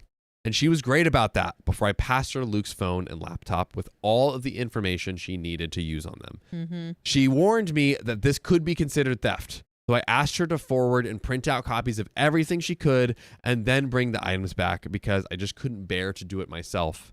And she agreed. Yep. I went back inside and then I packed up Luke's things while the house slept. At one point, Owen got up to use the bathroom and asked me what I was doing, but I told him I was just cleaning. Luke stirred once or twice while I was in the bedroom, but did not wake. I got all of his things packed into trash bags and loaded up the car. Period. And that is when I woke him up and told him to come outside. Yep. Dude. The trash bags, that's like such beautiful symbolism. Take yourself out because you're trash. Yes. I am currently, this is a movie. It's honestly, like, I am experiencing so many different emotions. I don't even know what to think anymore. Yep. He was confused and half asleep, but he did notice that things were missing. Ooh. Ignoring his questions, I just told him to come with me. Period. So he followed me outside. Once we were by the car, I pulled out the divorce papers and handed them to him. That was about when he figured out what I was doing. And he tried to talk me out of it. Tried to be sweet with me, to be tender. He kept insisting that he loved me and that there had never been anything with Amy. Sure. He kept trying to persuade me not to tear our family apart. Even 2 weeks ago, I have wilted under him because of the manipulating and gaslighting that was truly masterclass, but I can see through it now. Yeah, now, I mean, we already knew it, yeah. but like now 100% knowing that was all like this act genuinely was crazy. So insane. And just how far back it went. Dude, and how think how close to because they did the whole thing where he was like, okay, I'll agree to get the test. And then Amy played like the crazy freak out person. Yeah. Like the fact that they had that all coordinated and it worked for the time being, at least. My God. I didn't tell him. People. Dude, right? I didn't tell him, but I knew he was full of crap. I didn't tell him what I had seen. I just told him that we were finished. He tried a different approach. He refused to go. Stated firmly that our children were his too, and even if we were separating, I had no right to just decide that the kids would stay with me over him. Well, you've got other kids, Luke. So what about them? True. Yeah, go to your. Hey, you want 4 kids? Right next door. Right next door. Right next door. This is where I very coldly presented him the paperwork, reminding him that the house is in my name. Oh, that's awesome. God bless. Let's freaking go. Period. And told him under no circumstances would my kids be staying with Amy. Genuinely. Dude, my God. He argued a while longer, but it ended up he decided to be the bigger person and keep the peace. Oh, yes. The bigger person. At that moment, I didn't care where he went. Before he left, he did ask about his phone and laptop, and I waved him off by saying that they were in one of his bags. That bought a little time. OP has just, at the snap of your fingers, transformed into a savage. In one of the bags. I'm a No, savage. that's genius, though, to just come up with that. It's in one of the bags. Not only has she bought the lawyer, because they're still with the lawyer. Exactly. Not only has she bought, she's bought a ton of time. Because, it's not like she labeled any of the trash bags. All the trash bags look the same. Yeah. So he's going to be looking through all these trash bags. Yeah. Honestly, she's savage. You could even argue classy. I would say she's a classy savage. Some could say bougie. Yes. I wouldn't say ratchet, but some people could say that. I don't think so. You could ask disagree. yourself, baby girl was happening. Yeah. You could say that. Yeah. That's all I'm saying. So, at that moment, I did not care where he went, but before he left, he did ask where his phone and laptop were. As I was waving him off, saying that they were in one of the bags, that bought a little time. I couldn't sleep for the rest of the night. I totally get that. I wouldn't have been able to lay down. Straight up. I cried more. Eventually, I realized I'd have to wake up my children early and explain to the extent that I could. Naturally, I woke Sophie first. Yeah, hopefully she can maybe be with her. Honestly, yeah, definitely. I told her that I had kicked her father out and that I had discovered evidence of an affair on his devices. I did not specify what kind of evidence, and she didn't ask. Yeah. I woke up the others and gently told them that their dad had gone to stay somewhere else for a while, that I wasn't sure where, but from now on, things were going to be different. Your dad went to the farm where our dog went. Yeah. Ever heard of the dog house? You know where Poochie sleeps? Have you ever been on a farm? Yeah. You know, the big farm in the sky? That's how parents will explain pets passing. Ah, right. Yeah. True. Yes. That's where dad is. Love that. Yeah. Louise was the one to ask if we were getting divorced, and I couldn't lie to her. I told her yes.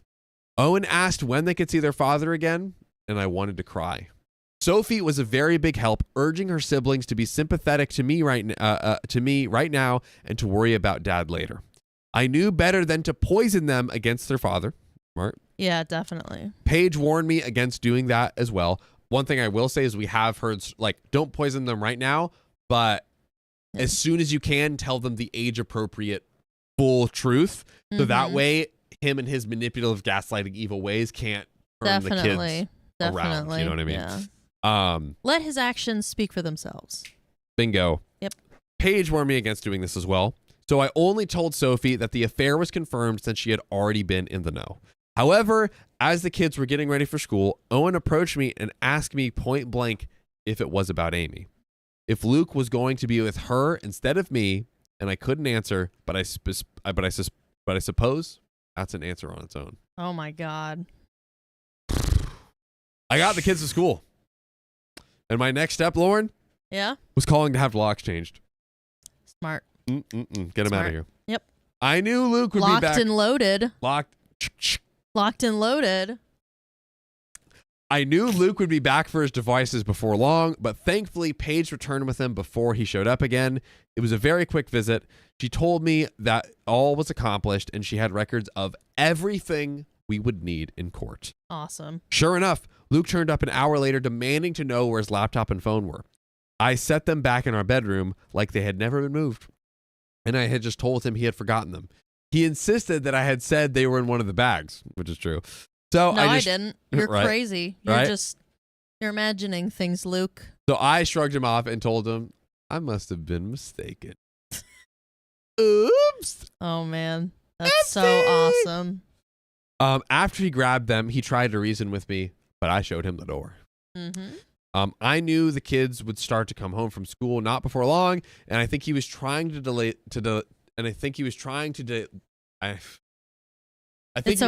Trying to delay leaving so he could see them. I was not having it. I started shouting again and sent him on his way. I still just in absolute pain and despair for what I saw. I don't know if he'll realize that anyone went through the devices and made copies of the evidence, or if he suspects I saw anything, but obviously he didn't say so.